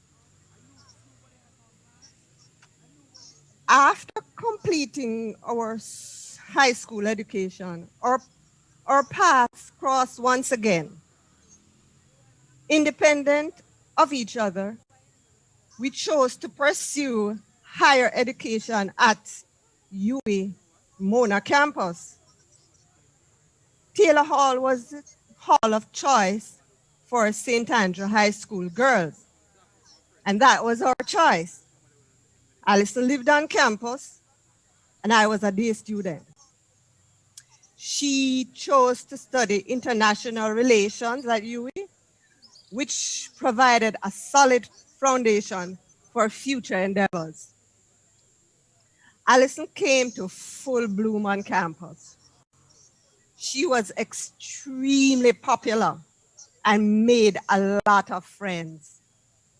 She was able to make everybody feel like they were her only friend. I don't know how she accomplished that. Alison loved Taylor Hall. She thoroughly enjoyed her life and avidly participated in all forms of social and entertainment events. The bonds formed at Taylor were lasting, and this event is a testament of that. On many occasions, to reminisce about her life. Marison, as she was affectionately called by the Taylor crew, loved reminiscing and she organized many of these limes. She genuinely loved her friends and kept in touch with all of them. Whenever she was passing through a city where any of her friends lived, she would reach out to them. She actually was a catalyst of our UWI, our current UWI WhatsApp chat group. After UWI, our journeys took separate paths. I migrated to the US a couple of years after completing UWI, and Alison remained in Jamaica before heading to London to conduct postgraduate studies. Back then, there was no social media, but we both remained in contact through writing letters. After completing her studies in London, she returned to Jamaica before later moving to Maryland, where I lived, to study before returning home, after which she returned home. Over the years, our friendship withstood the test of time, and Alison became loved and appreciated by not only me, but all the members of my family. She became friends with everybody in my family. She had a very accomplished career. In Jamaica, she worked as a lecturer at UWI on campus and later headed the CDA as its chief executive. She was a political analyst on television. It was one of her appearances on television as a political analyst that her husband, Hugo Mclean, saw her and fell in love with her. A meeting was arranged, and sometime later, they got married. Alison got married late in life, but the deep love she shared with her beloved Hugo made up for the lost time. She moved to South Florida with her son Solomon, joined her husband about a decade ago. And I can truly say that was one of the happiest I've ever seen my friend. The family spent a few wonderful years in Florida before packing up and returning home. Approximately a year after returning home, she experienced the most cruelest nightmare of losing her beloved Hugo. This was a huge blow, but Alison, in her own Alison way, was able to bounce back from that. Very shortly after, she landed a very prestigious job at the UN as the UN representative of the multi-country office. The foundation she got from her academic studies and her previous working experience ideally prepared her for this job. Alison was loved by her two sons, her mother, her brothers, and her sweet granddaughter, as well as her numerous friends. She was never camera shy and always well attired and so photogenic. She gave a lot of herself, always focusing on others around her than dwelling on her plight. I will always remember her dancing. She was a great dancer and made sure that you knew it while trying to step up to her on the dance floor. She was a force to reckon with, and Jamaica has lost a daughter of the soil with so much potential to offer. I miss her dearly, as I know we all do. Walk good, Alison, till we meet again up yonder. Take care.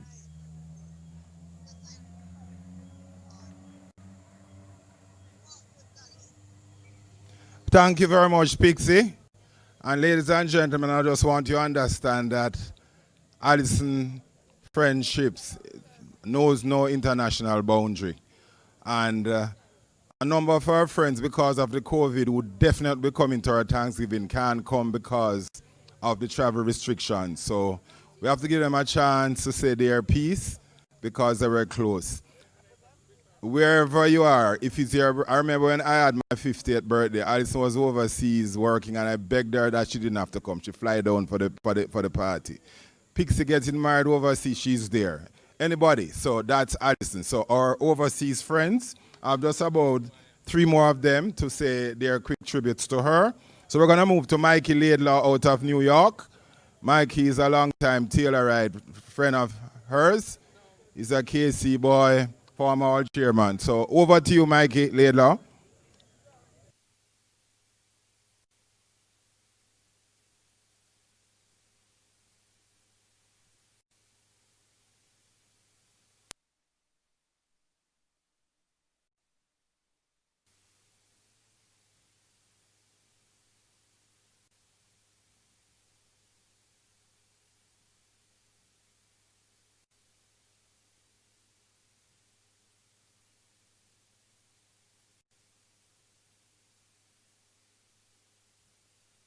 Mike, unmute, unmute.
Check one.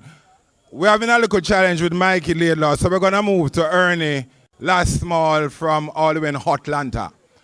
So Last was instrumental in a matchmaking with Alison. So Ernie, you over to you. Mikey Laidlaw, we come back to you. We're having a problem with your... yeah. So last time said they are gunman number one and two with Banjo. With Alison. So yeah. Ernie, you over to you. Mikey Laidlaw, we come back to you. We're having a problem with your... So last time said they are gunman number one and two with Banjo. With Alison. So back to you. We're having a problem with your... so last time said they are gunman number one and with your... so last time said they are gunman number one and with your... so last time said they are gunman number one and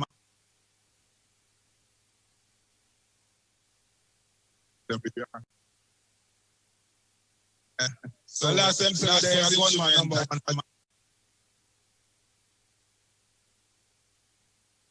and with your... so last time said they are gunman number one and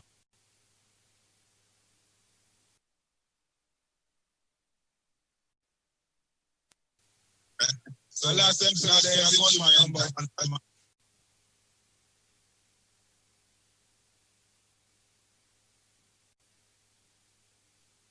so last time said they are gunman number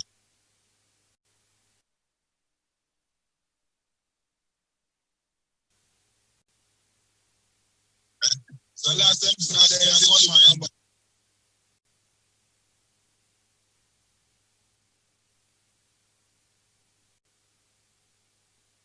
so last time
Can you hear me?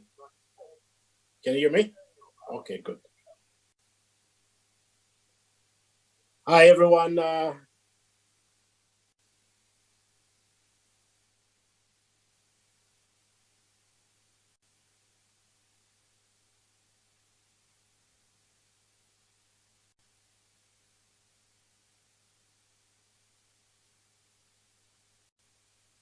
Alison, that we saw, especially on the Attica, was that she really got under our skin when she was cheering against us.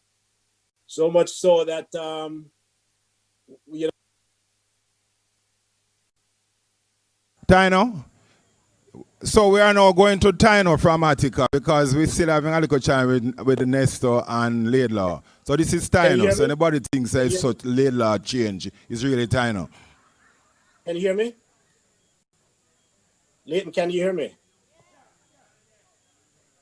Can you guys hear me? Yes, we are. Yes, we are. Excellent. Okay. So yes, I was just telling you about how we were at UA and also while we were on campus. Crime was given the joke about, Alison's voice. It got under our skin. So much so that there were some strong feelings then. When we left university, I remember hooking up with Alison in New York. And she came to the apartment. We were liming.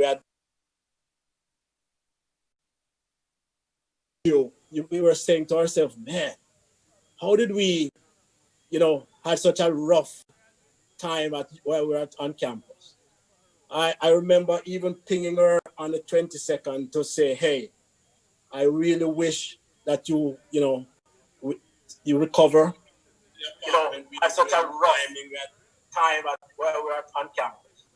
Right. I remember even pinging her on the 22nd to say, hey, how did we? I really wish that you, recover. Had such a rough time while we were on campus. So, I remember pinging her on the 22nd to say, hey. So what I'd like to say is she cheered hard and she played hard. And she had a good heart. She got under a lot of our skins, but at the end of the day, we ended up being friends and friends for life. I believe she just left us gone to pave the way. Right, so I'll say, for the people who drink, let's lift a glass to her, right, to say, hey, for those who are left behind, she'll be the trumpet for when we come. Live long, and may her memory rest in peace. Thanks.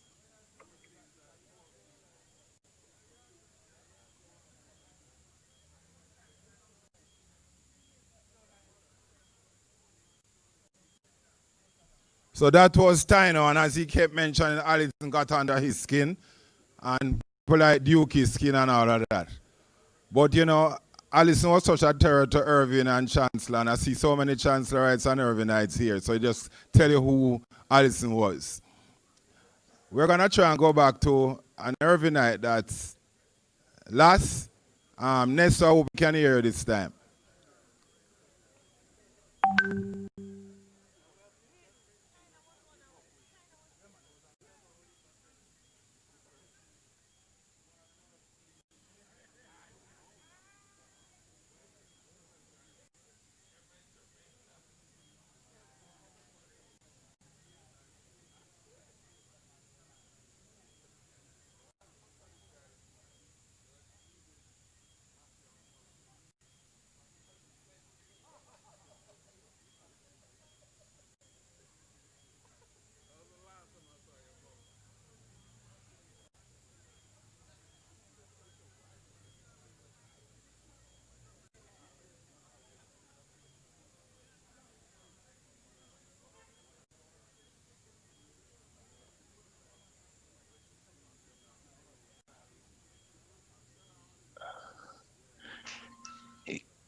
Yes.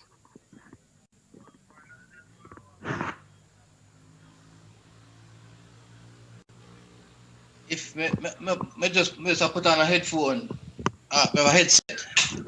Eh? Yeah. Through my. Yeah. All right. You hear me now? Okay.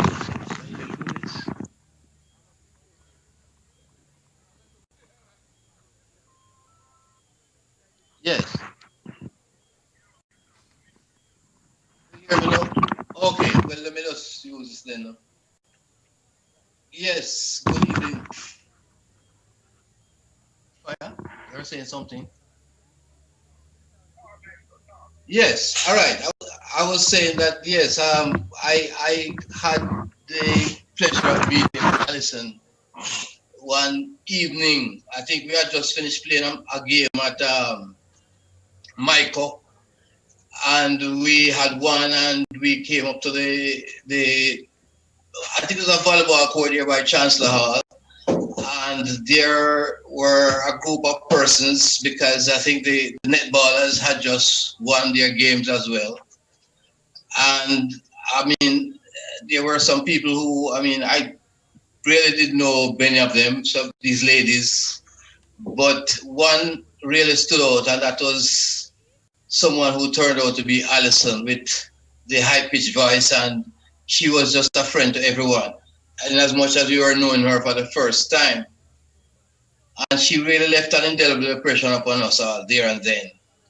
And as time went on, you know, we became friends, as it were. I mean, us as Urbanites and herself and her crew as Taylorites. And I mean, to say in short, really, Alison was sort of a glue between Taylor, between Chancellor, between Irving, because she somehow was able, to her energetic and spiritual self, keep us and get us together. Fast forward to when we now would have left campus, and I had a very good friend who, you know, we used to go to school, we lived in the same area. He was a soccer player, football player, sorry, and had represented Calabar in Manning Cup, and also had gone with a touring team to London, and he got a scholarship as a result of his footballing skills. He was also a very good cricketer. And he went to a school in New York and, you know, spent some time there. And, you know, he used to send us articles that were written in the local newspaper about his footballing prowess and how good he was, because he really was somebody who, you know, he just believed in himself. This is Hugo, was his name, Hugh Michael Mclean. That's what he always would refer to himself as. And he was also a very good scholar. In fact, he ended up having 2 PhDs, and sometimes he would say, listen, I'm not just doctor in here, call me doctor. And he was always complaining about the females that he met and they not being up to his standard. And so I felt, you know what, there's only one person I can think of that would fit the bill as somebody who he would enjoy life with, and that was Alison. And so I told him I had a friend of mine that I wanted him to meet, and that was Alison. And so the very first time I introduced him to Alison, and I mean, he looked her over and they spoke briefly, and I think he invited her to dinner. Well, the following day, he said to me, boy, he doesn't know if he can handle her because she seemed to have gotten the better of him in their conversations at dinner. And so he somehow felt, you know, that he came second as far as discussions went, because he always felt that there was no woman who was in any way equal as far as intellect goes to him. And we fast forward now to years later when we are all, you know, bigger and more mature persons. And it was the night of my 25th wedding anniversary. And, thanks, Grace. 25th wedding anniversary. And so we invited both him and Alison. He lived, at the time, he was a professor in pharmacology at Nova Southeastern University in Florida. And Alison was in her job at a CDA in Jamaica, making a lot of waves, of course. And so they came up, and to his surprise, I mean, there was this lady who he had taken to dinner a couple of years earlier, and somehow she had gotten the better of him then and there. And he somehow felt a little more relaxed here in this environment, and he actually asked her if she could drive with him to Florida and, you know, catch the plane back to Jamaica from from Florida. She, being Alison, the person she is, I mean, she consented. I think it was herself and Elaine who were traveling together. And they journeyed with Hugo back to Florida.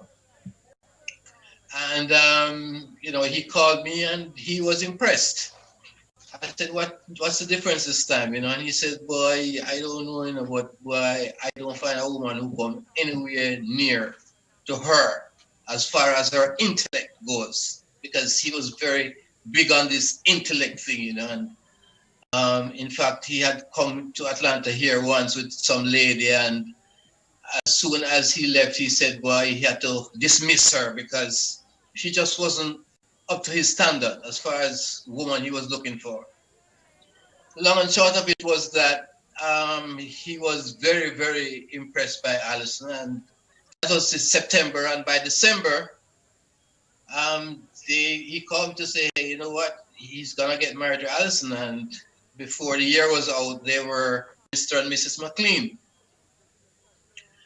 And every day almost, he used to sing her praises. I mean, she was the woman who he had been waiting for all his life, because he said that every single discussion that he had with her, he ended up being second, because she somehow seemed to be able to get one over him every single time. And the next thing I know is he was interviewing for a position at UWI to set up a department of pharmacology. But during all this time, I think Alison, she was traveling sometimes, and he would call when she was away, and he missed her. Even if she was gone for a day, he missed her, because apparently, I said, man, is she telling you what to wear? And he says, exactly so. I mean, she instructed him what to wear on what day, and what he was to eat and drink, and I mean, she ruled his life, so to speak. And then for quite a while, I was excited because, yes, we had gone to Sumfest previously, myself and he and I went to Sumfest, and we had a whale of a time. And Miss Joan Johnson, I would just keep her name at that, not to mention any more of them. She had a place, and she said we could stay at her place, and so we went to, when he came to pick me up at the airport, he heard that his pharmacology program was now approved, and he was in seventh heaven. We went to Portland the day. We went to St. Mary because a friend had some land there and wanted to put it in some kind of production, and he was the one who suggested that, hey, there are so many coconut trees on the land, we should perhaps do a coconut water plant here, and it was well accepted and all of that, and we went to Sumfest. And the very first night, it was a Thursday night, someone had promised to give us some tickets. And while we parked and were walking to the stadium, he said he didn't feel very well. And I was to go ahead, and he would, as soon as he felt any better, he would come along and meet me. And so he came, we went to Sumfest, we had a great time, Thursday night. And the Friday, he said he was even more bubbly. I said, what happened? He said, well, his wife was coming down to be with him for Friday and the Saturday night. And he was in seventh heaven. When she came, I mean, it was her and our psychic, Paulette, at the time. And I mean, we went to Sumfest and we had a wonderful time. But he still wasn't feeling very well, he claimed. He said he had GERDs, which I had no clue what it was about. But I mean, all of that was overshadowed by the fact that Alison was there. And we sat up after coming to some fest, we had breakfast. And Alison, of course, she said she wanted to go into the town, into Montego Bay, and she left us there. We sat and we talked, and I mean, he was, so very effervescent about, every single step, every single minute, everything reminded him of Alison. He spoke about it because she had just been, I don't know what, but the person in his life that he seemed to have been waiting for, and God was so good to him. He was saying, and however, he wasn't feeling very well, he said, and figured that he probably would just not bother to go to Sumfest that night. Well, when Alison came back, she said, well, Hugo, how are you? And she said, I'm not doing so well. And she said, well, and he said to her, well, I don't think I'm going to come with you guys to Sumfest tonight. And she said, well, guess what? I got some tickets for you already, so you got to come. And he said, okay, she said so, then, her wish was his command. So he never had a second word to say. And we went to Sumfest tonight. We sat together, but he was very, very quiet. I think he got up once and danced one song, and he sat back down. And then he disappeared the rest of the night. For most of the night, we didn't see him until near morning. He walked back, and he came back, and he took his seat. And where were you? And he said, oh, I was out there somewhere. So I thought that he was, looking for somebody, or he met some friends, and, he was hanging out with them.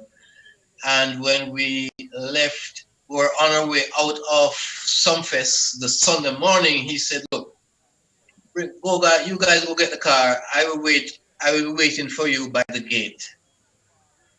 When we got the car and we came back, he wasn't by the gate. We drove past, we came back. Oh, Alison went to look for him. She didn't find him. I said, you know what, Alison, you take the car now. I'll just go look for him. And when I went, I saw a security guard, and I said, hey, did you see a gentleman come out here in short pants? And I described him, the clothes he had on, and said, yes.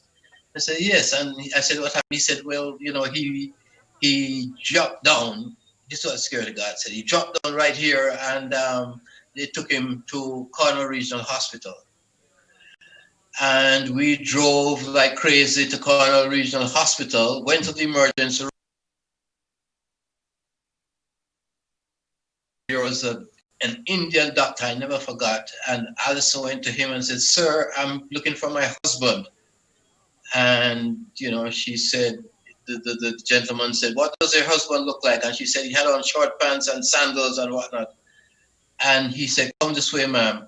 And the next thing I knew, there was this shout, this scream.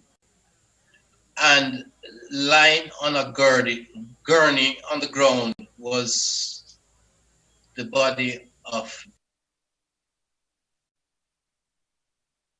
out of the emergency room, and she ran down the street screaming, and knowing not where she went. But Hugo had, from what we heard, when he got there, he was pronounced dead. It was one of the biggest blows I've ever had in my life, because he was my lifelong friend, and more than all, his newfound life that he had with Alison never came to the end that he had expected, and it was a blow. Anyway, he died, and his world just went crashing down. In fact, I drove to town alone, back into the city alone, because Alison said she needed to stay and make arrangements for his body and stuff like that. But it was as if, for some reason, the pain, the hurt that she was feeling at the time was one of the worst. It was, one of the worst periods of my life, to say the least. And we prayed and we spoke and we said as much as we could, but nothing could erase the hurt and the pain that I know she had gone through because, here it was that she had found the love of her life, and so did he. And, it was cut short by death. But, through all of that, she gave thanks that for the time she knew him, all that really she went through, it was like the will of God. So here it is. Her time has come.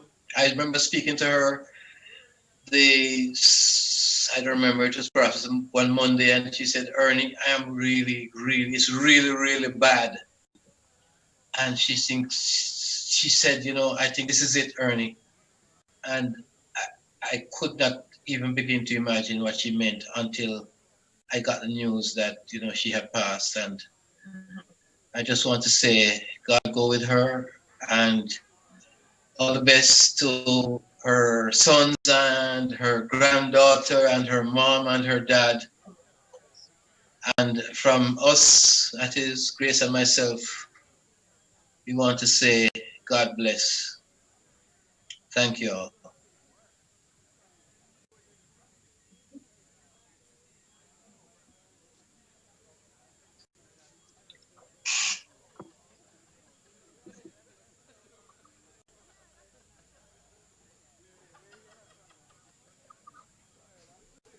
Well, we thank Ernie for that chronological sequence, especially of Alison. We're going to move, and Hugo, we're going to move quickly because we're running out of time to the video. I hope everybody can see and hear that lovely narrated video done by Glynis. So, Mike, over to you.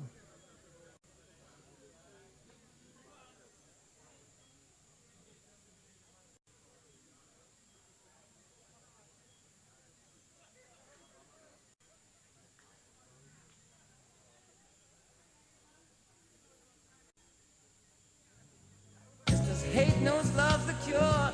You can rest your mind assured.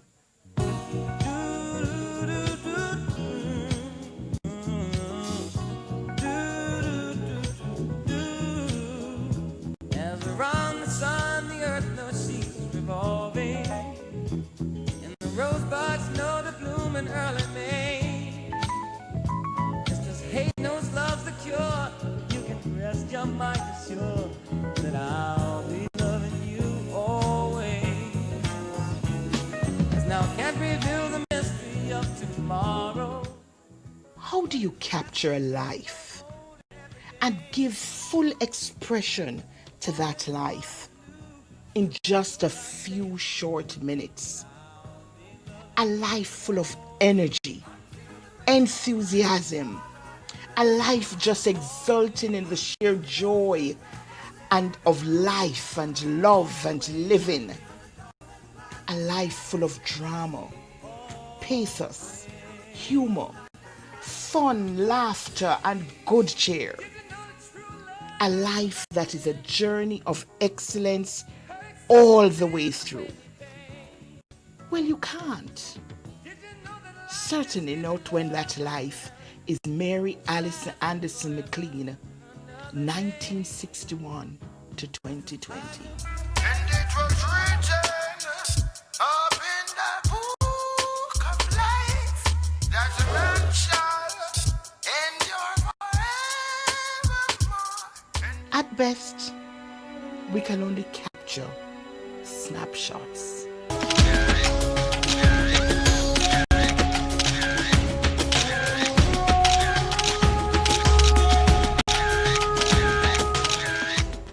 Her North Star was excellence, and her passion social justice. She came, she worked, and she conquered. Born on the 21st day of October, 1961, Alison was the first child of Lena and Frederick Anderson. She had 2 brothers and 2 sisters, Gregory and Patsy. She bore 2 boys, Jason and Solomon, and she was grandmother to Amara. It was around May 2010 when Alison, who had recently gotten married to the love of her life, Hugo Mclean, moved to Florida from Jamaica to join her husband. The family, including Alison's son, lived in Cooper City, Florida. They had easily assimilated into their new life in South Florida and had settled in quite nicely. Hugo, who deeply loved Alison, was the assistant dean of the School of Pharmaceutical Studies at Nova Southeastern University. And Alison initially was a stay-at-home mom. Both Alison and Hugo, who had many friends, loved to entertain. Their home seemed to always be filled with relatives and friends who'd stopped by for many an extended visit. Although she was living in South Florida, Alison was able to source Jamaican fruit and vegetables and planted some in her backyard. This included avocado or pear, as we call it in Jamaica, mango, banana, gongo peas, and June plum. She took pride in her garden and loved her flowers as well. Truly, she had a green thumb, and she had the most beautiful, picturesque garden ever.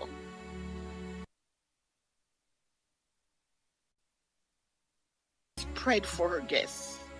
Her husband Hugo was an avid music collector, and his music selections was to dance for.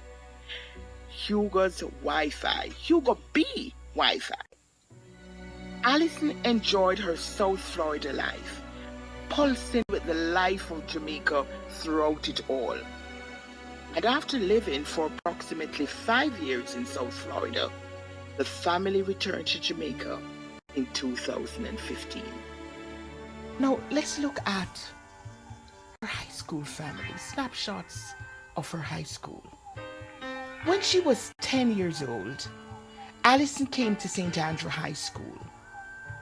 She was one of the youngest in first form. She was very bright. Her signature hairstyle of 2 thick plaits and her high-pitched voice. Almost immediately, we were all captivated by her lively, fun-filled, energetic personality. It didn't take long for teachers and batchmates to realize her brilliance, for which she was recognized year after year. She was, however, very humble, even with all her scholastic achievements. She also found time for extracurricular activities. She was a well-rounded young lady. She was time for tennis and swimming. Alison was fiercely competitive, and her loyalty to her house was unshakable. In fact, one sports day, Alison's house, Cavell, they lost. Well, whether she felt they had been robbed or just the indignity of losing, Alison wept bitterly. She was inconsolable. Lesson learned? Whatever you commit to, support it with your whole heart. This attitude played out throughout all of Alison's personal and professional life. Alison was named prefect in 1977, having successfully completed O-levels in 1976. People naturally gravitated to her, and her love and her respect for her peers and teachers were easily reciprocated. There is a vivid memory by many of her batchmates of, on one occasion, her initiating the writing of an apology letter to one of her teachers and leading the apology delegation to the staff room. That was our Alison at St. Andrew High School. So let's move on through the years and capture snapshots of her Taylor Hall family. In 1979, Alison entered Taylor Hall, the Hall of Halls. From the very beginning, her presence was felt throughout the hall, as one could not miss the unique pitch of her voice as she traveled throughout the hall. No event missed her.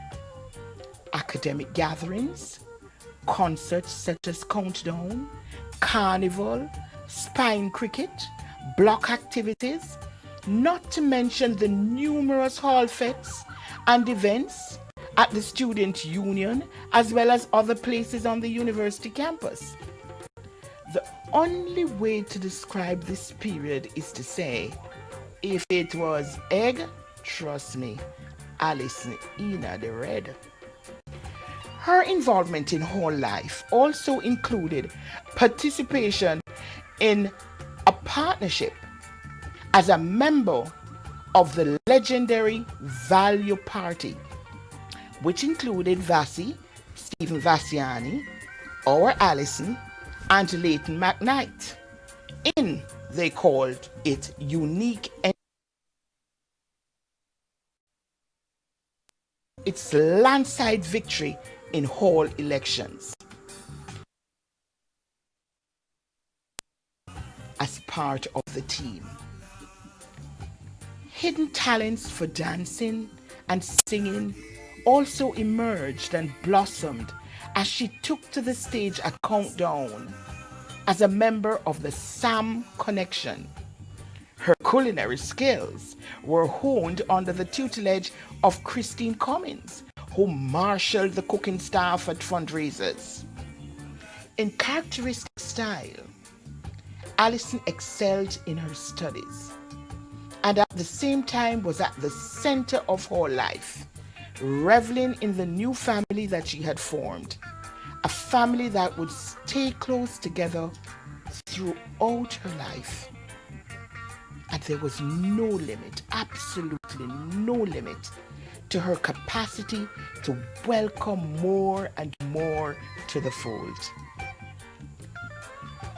And we move on to capture even bigger snapshots.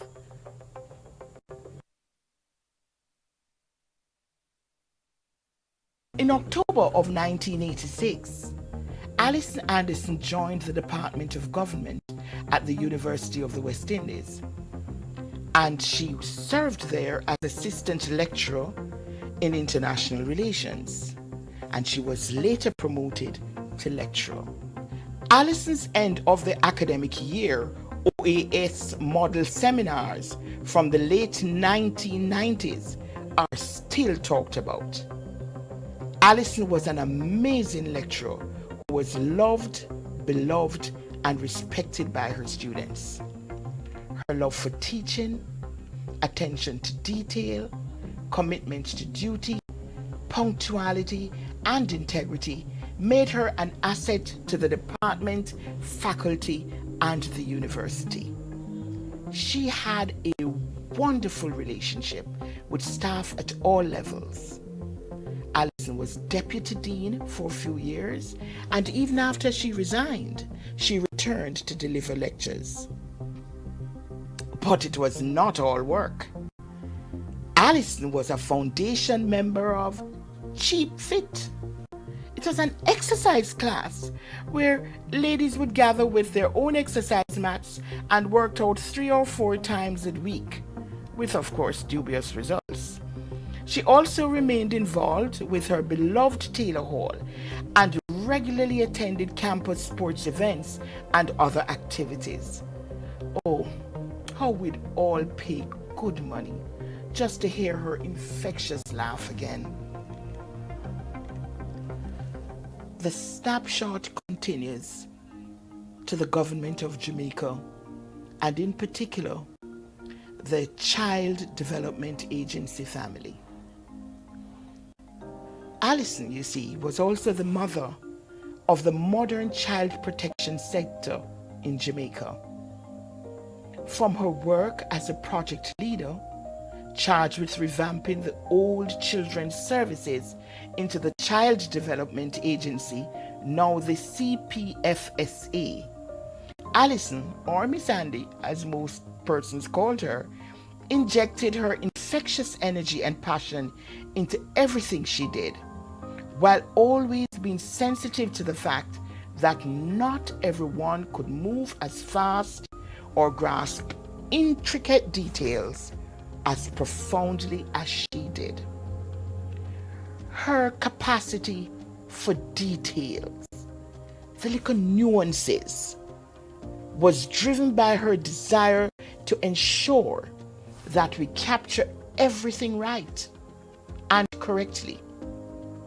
She was steadfast in getting the job well done while making the environment a pleasure to be in. Her seminal work as project leader helped frame the Child Care and Protection Act, and the CDA was brought into being in the same year, followed by a corollary of independent yet critically supportive entities such as the Office of the Children's Advocate and the Children's Registry. Alison leveraged her academic stature and standing to good effect in that regard. On the international front, her work in Geneva on the International Convention of the Rights of the Child is absolutely legendary. While her work in entrenching children's rights locally in Jamaica wasn't without tension, it benefited from her passion and steady hand at the wheel. Alison was an activist intellectual who put her training and scholarship to practical service for her country and indeed the world. She put theory into practice and was never selfish with her knowledge and was always willing to share. Partnership, she always said, is important in all spheres, but even more so in child protection. Always will she be remembered for her saying, "We cannot do it alone." In that vein, she showed sensitivity to taking on board the input of the various stakeholders, which is an approach that continues to serve us well today. Always civil and non-judgmental, Miss Andy, our Alison, infused the CDA with love and a genuine concern for the well-being of Jamaica's vulnerable children. Jamaica, the CPFSA, and the Caribbean owe Mary Alison a debt of gratitude for her life and work. The world is truly a better place for children because of her work and life example. Her work at CDA was followed by a brief stint as the Chief Technical Director, Principal Director of the Office of the Prime Minister, and later as the first permanent secretary in the Ministry of Culture, Gender, Entertainment, and Sports. Miss Andy surprised many with her ability to remember the names of every staff member, regardless of position. She truly embodied what Kipling wrote, the ability to walk with kings without losing the common touch. And we move now to her UN United Nations family, just capturing little snapshots. Mary Alison served as representative of the Multi-Country Office for the Caribbean of the United Nations Entity for Gender Equality and the Empowerment of Women, UN Women. Alison was an emissary for human rights and gender equality, leading the UN Women in working with the governments of the region, private sectors and governmental organizations, civil society, and other organizations on gender equality legislation, gender mainstreaming, human rights for everyone in all their diversity, and the provision of gender equitable services for women and men across the Caribbean, leaving no one behind. She also continued to be a passionate advocate for the rights of children. For 3 years, under Alison's strong, strategic, yet empathetic leadership, the UN Women MCO Caribbean tackled many of the challenges to gender equality and gender justice that continue to exacerbate gender inequalities, cultural acceptance, and/or tolerance of women's continued subordination in spite of some gains that have been made. Alison guided the UN Women MCO to successfully advance its objectives, both in terms of program implementation and resource mobilization around informative programming, as well as strategic partnerships, access to justice, on coordination, knowledge and sharing, and South-South cooperation, as well as data and statistics. Alison is sorely missed, but we continue to fight for gender equality in her memory and in honor of all the values that she stood for, leaving no one behind. Alison was that light, and now all of us at UN Women MCO, all of us who have known her in all the many spheres of life with which we have engaged with her, all of us are feeling a little bit lost without that special light that is our Alison. But she taught us and she led us well. So we are comforting and supporting each other and discovering that though we are devastated, we can still laugh. We still feel her presence and her joy. We still hear her full-bodied laughter. We can still be guided by that special light that was our Alison. Mary Alison Anderson Mclean, born 1961, left us in the flesh, but not in spirit, in 2020. Her North Star was excellence, and her passion, social justice. She came, she worked, and she conquered. She lived a life that was so full of energy, so full of and living. A snapshot is all that we could capture of the life of this amazing woman, our friend, our colleague, our journey woman.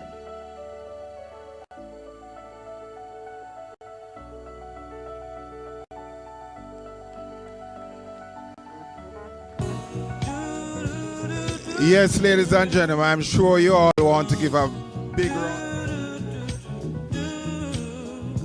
As around the sun, the earth knows she's revolving. And the rosebuds know the bloom in early May. Just as hate knows love's the cure, you can rest your mind assured that I'll be loving you always. Up tomorrow. Check one. Yes, so as you know, that video was narrated by the indomitable Glynis Salmon. Glynis is over there. Big up, Glynis. Well done. And I want to also big up, Jervis Tomlinson from the JNN team who put the video together with the photos. And the old Michael Sharp and the JNN team. Well done, and it really gives you a good synopsis of Alison's life. So I know we are getting close to our curfew time, so we have to step on the gas. So I have a quick message from Honorable Babsy Grange She says, "Hi, Leighton. Unfortunately, I'm unable to join you at Alice's night. Please read the above as my contribution this evening. I'll also be paying tribute to her in Parliament tomorrow. Thanks, I'm watching." On and off. Says for immediate release, the Ministry of Culture, Gender, Entertainment and Sport has plunged into mourning this morning upon the learning of the death overnight of the former Permanent Secretary in the Ministry, Alison Mclean. Minister the Honorable Oliver Grange said the news came as a shock. "This really breaks my heart." Alison was a consummate professional in her career, which spanned academics, administration, and regional service. I found her to be a rather pleasant person who had time for light-hearted moments and humor. I consider her death untimely, as I am convinced she had much more to contribute to our country and the region. We are certainly grateful for a life that was distinguished by service to country and region. Alison was a former business development and organizational development executive who successfully changed career paths to serve as the first permanent secretary in the Ministry of Culture, Gender and Entertainment and Sport. Affectionately called Alison, she was recognized and highly respected for her fearless advocacy for human rights and environmental stewardship. She blazed an unrivaled trail of activism, and her unbridled passion for good corporate governance has been exemplified by many here in Jamaica as well in the wider Caribbean region. Minister Grange added, "I hail her contribution as a true gender champion, having led the charge as head of UN Women Multi-Caribbean Office. On behalf of the government, I extend deepest condolences to her immediate and extended families, including our very own." That was from Minister Babsy Grange. She says, "We have set up a condolence book at the ministry. It is open to those who may wish to visit the Ministry of Culture, Gender, Entertainment and Sport to sign and record their love and respect for Alison." My Permanent Secretary, Denzel Thorpe, has also asked to convey condolences on his behalf and on behalf of the ministry staff. I'll have one more tribute and I have a song from the Mario and then music. So I'm going to invite Mr. Michael Nita, who knows Alison to be the brightest person he has ever met, to come and share his quick tribute. And then the Mario, who always sings for Alison, even at her wedding, to come and sing a song for us. You know Alison loves music. Come, Nita. Step it up.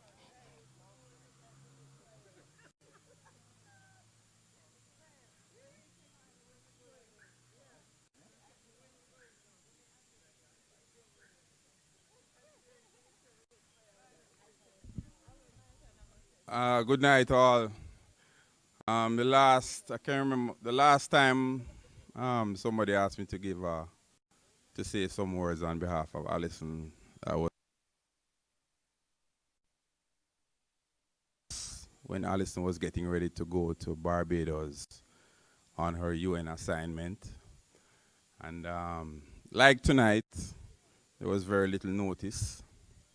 And my father always used to tell me, he's a very eloquent person who had a high regard for English.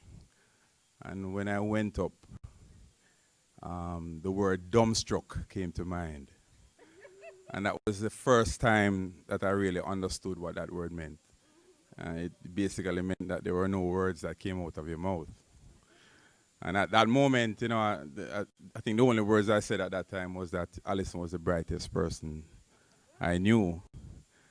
And that was true, to be honest, because she was really a very bright person. But, the last few months, we interacted with Alison a lot, especially during her sickness. And I really want to focus on our human side and the person she was. Alison was a very caring person. She really made an effort to keep in touch with everybody, and she had her method of doing that. She was a prolific writer, and in the latter time she was a prolific texter. So she really texted a lot. And she she really nurtured two good boys, two good sons, Jason and Sal. In the last few, and I really want to recognize Sal, he really walked every step with her over the last 4 months. He traveled to Barbados and then went up to Florida for treatment. And he really is a personification of Alison. Caring, thoughtful, dedicated. Those things describe her.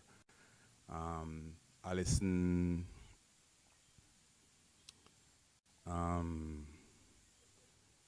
all those qualities that she had, she exhibited in her personal life and also in work. And she, will remember her for that and everything. So thank you very much. That's it.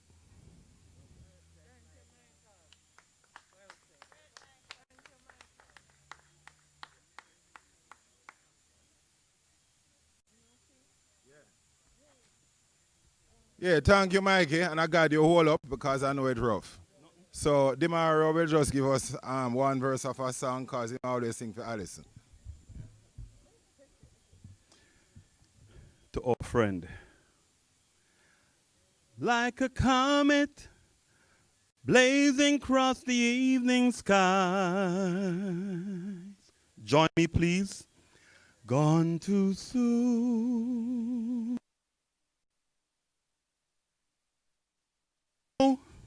Fading in the twinkling of an eye. Gone too soon. Shiny and sparkly and splendidly bright.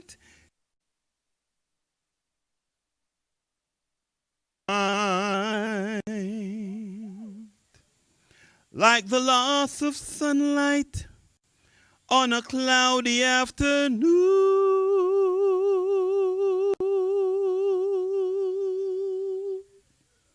Join me. Gone too soon.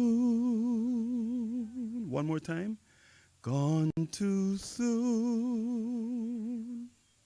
Gone too soon. Rest in peace, Alison.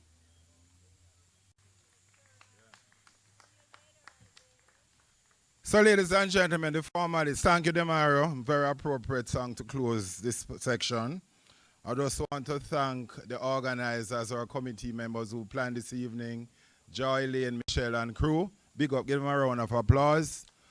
And, all who participated, and again, condolence to, Jason and Sol and Miss Lena and all of that, Speaking about Miss Lena, Alison was just so matter of fact. I remember when I called Alison and I said to her, she came up the Sunday, she came up from St. Anne's Bay, and I said, it was Miss Lena's birthday 2 days before. I said, Alison, Miss Lena, glad to see you, man. She said, I'm not sure about that, I said, you mean your mother must glad to see you? She said, well, when Paul had said to her, your daughter is home, how you feel? She said, well, now come home for dead. Just like that. And Alison said, I said, your mother said that? He said, yes, that's Miss Lena for you, unfiltered. Well, it never faced Alison because she used to her mother. And they just deal with it matter of fact. But that was just how it went. She said, that's Miss Lena for you, unfiltered. As you know, we have the Thanksgiving service on the 20th commencing at 10. We start with praise and worship at 9:30. Because of COVID measures, we will live stream. And again, if you just go to YouTube and type in Thanksgiving service for Alison, Mary Alison and Mr. Mclean, you'll be able to follow. And again, this is a real phenomenal trailblazer who has touched all of our lives. And to say that she'll be missed is a big understatement. So JNN, Mikey and crew, thanks. Scrappylus from the music.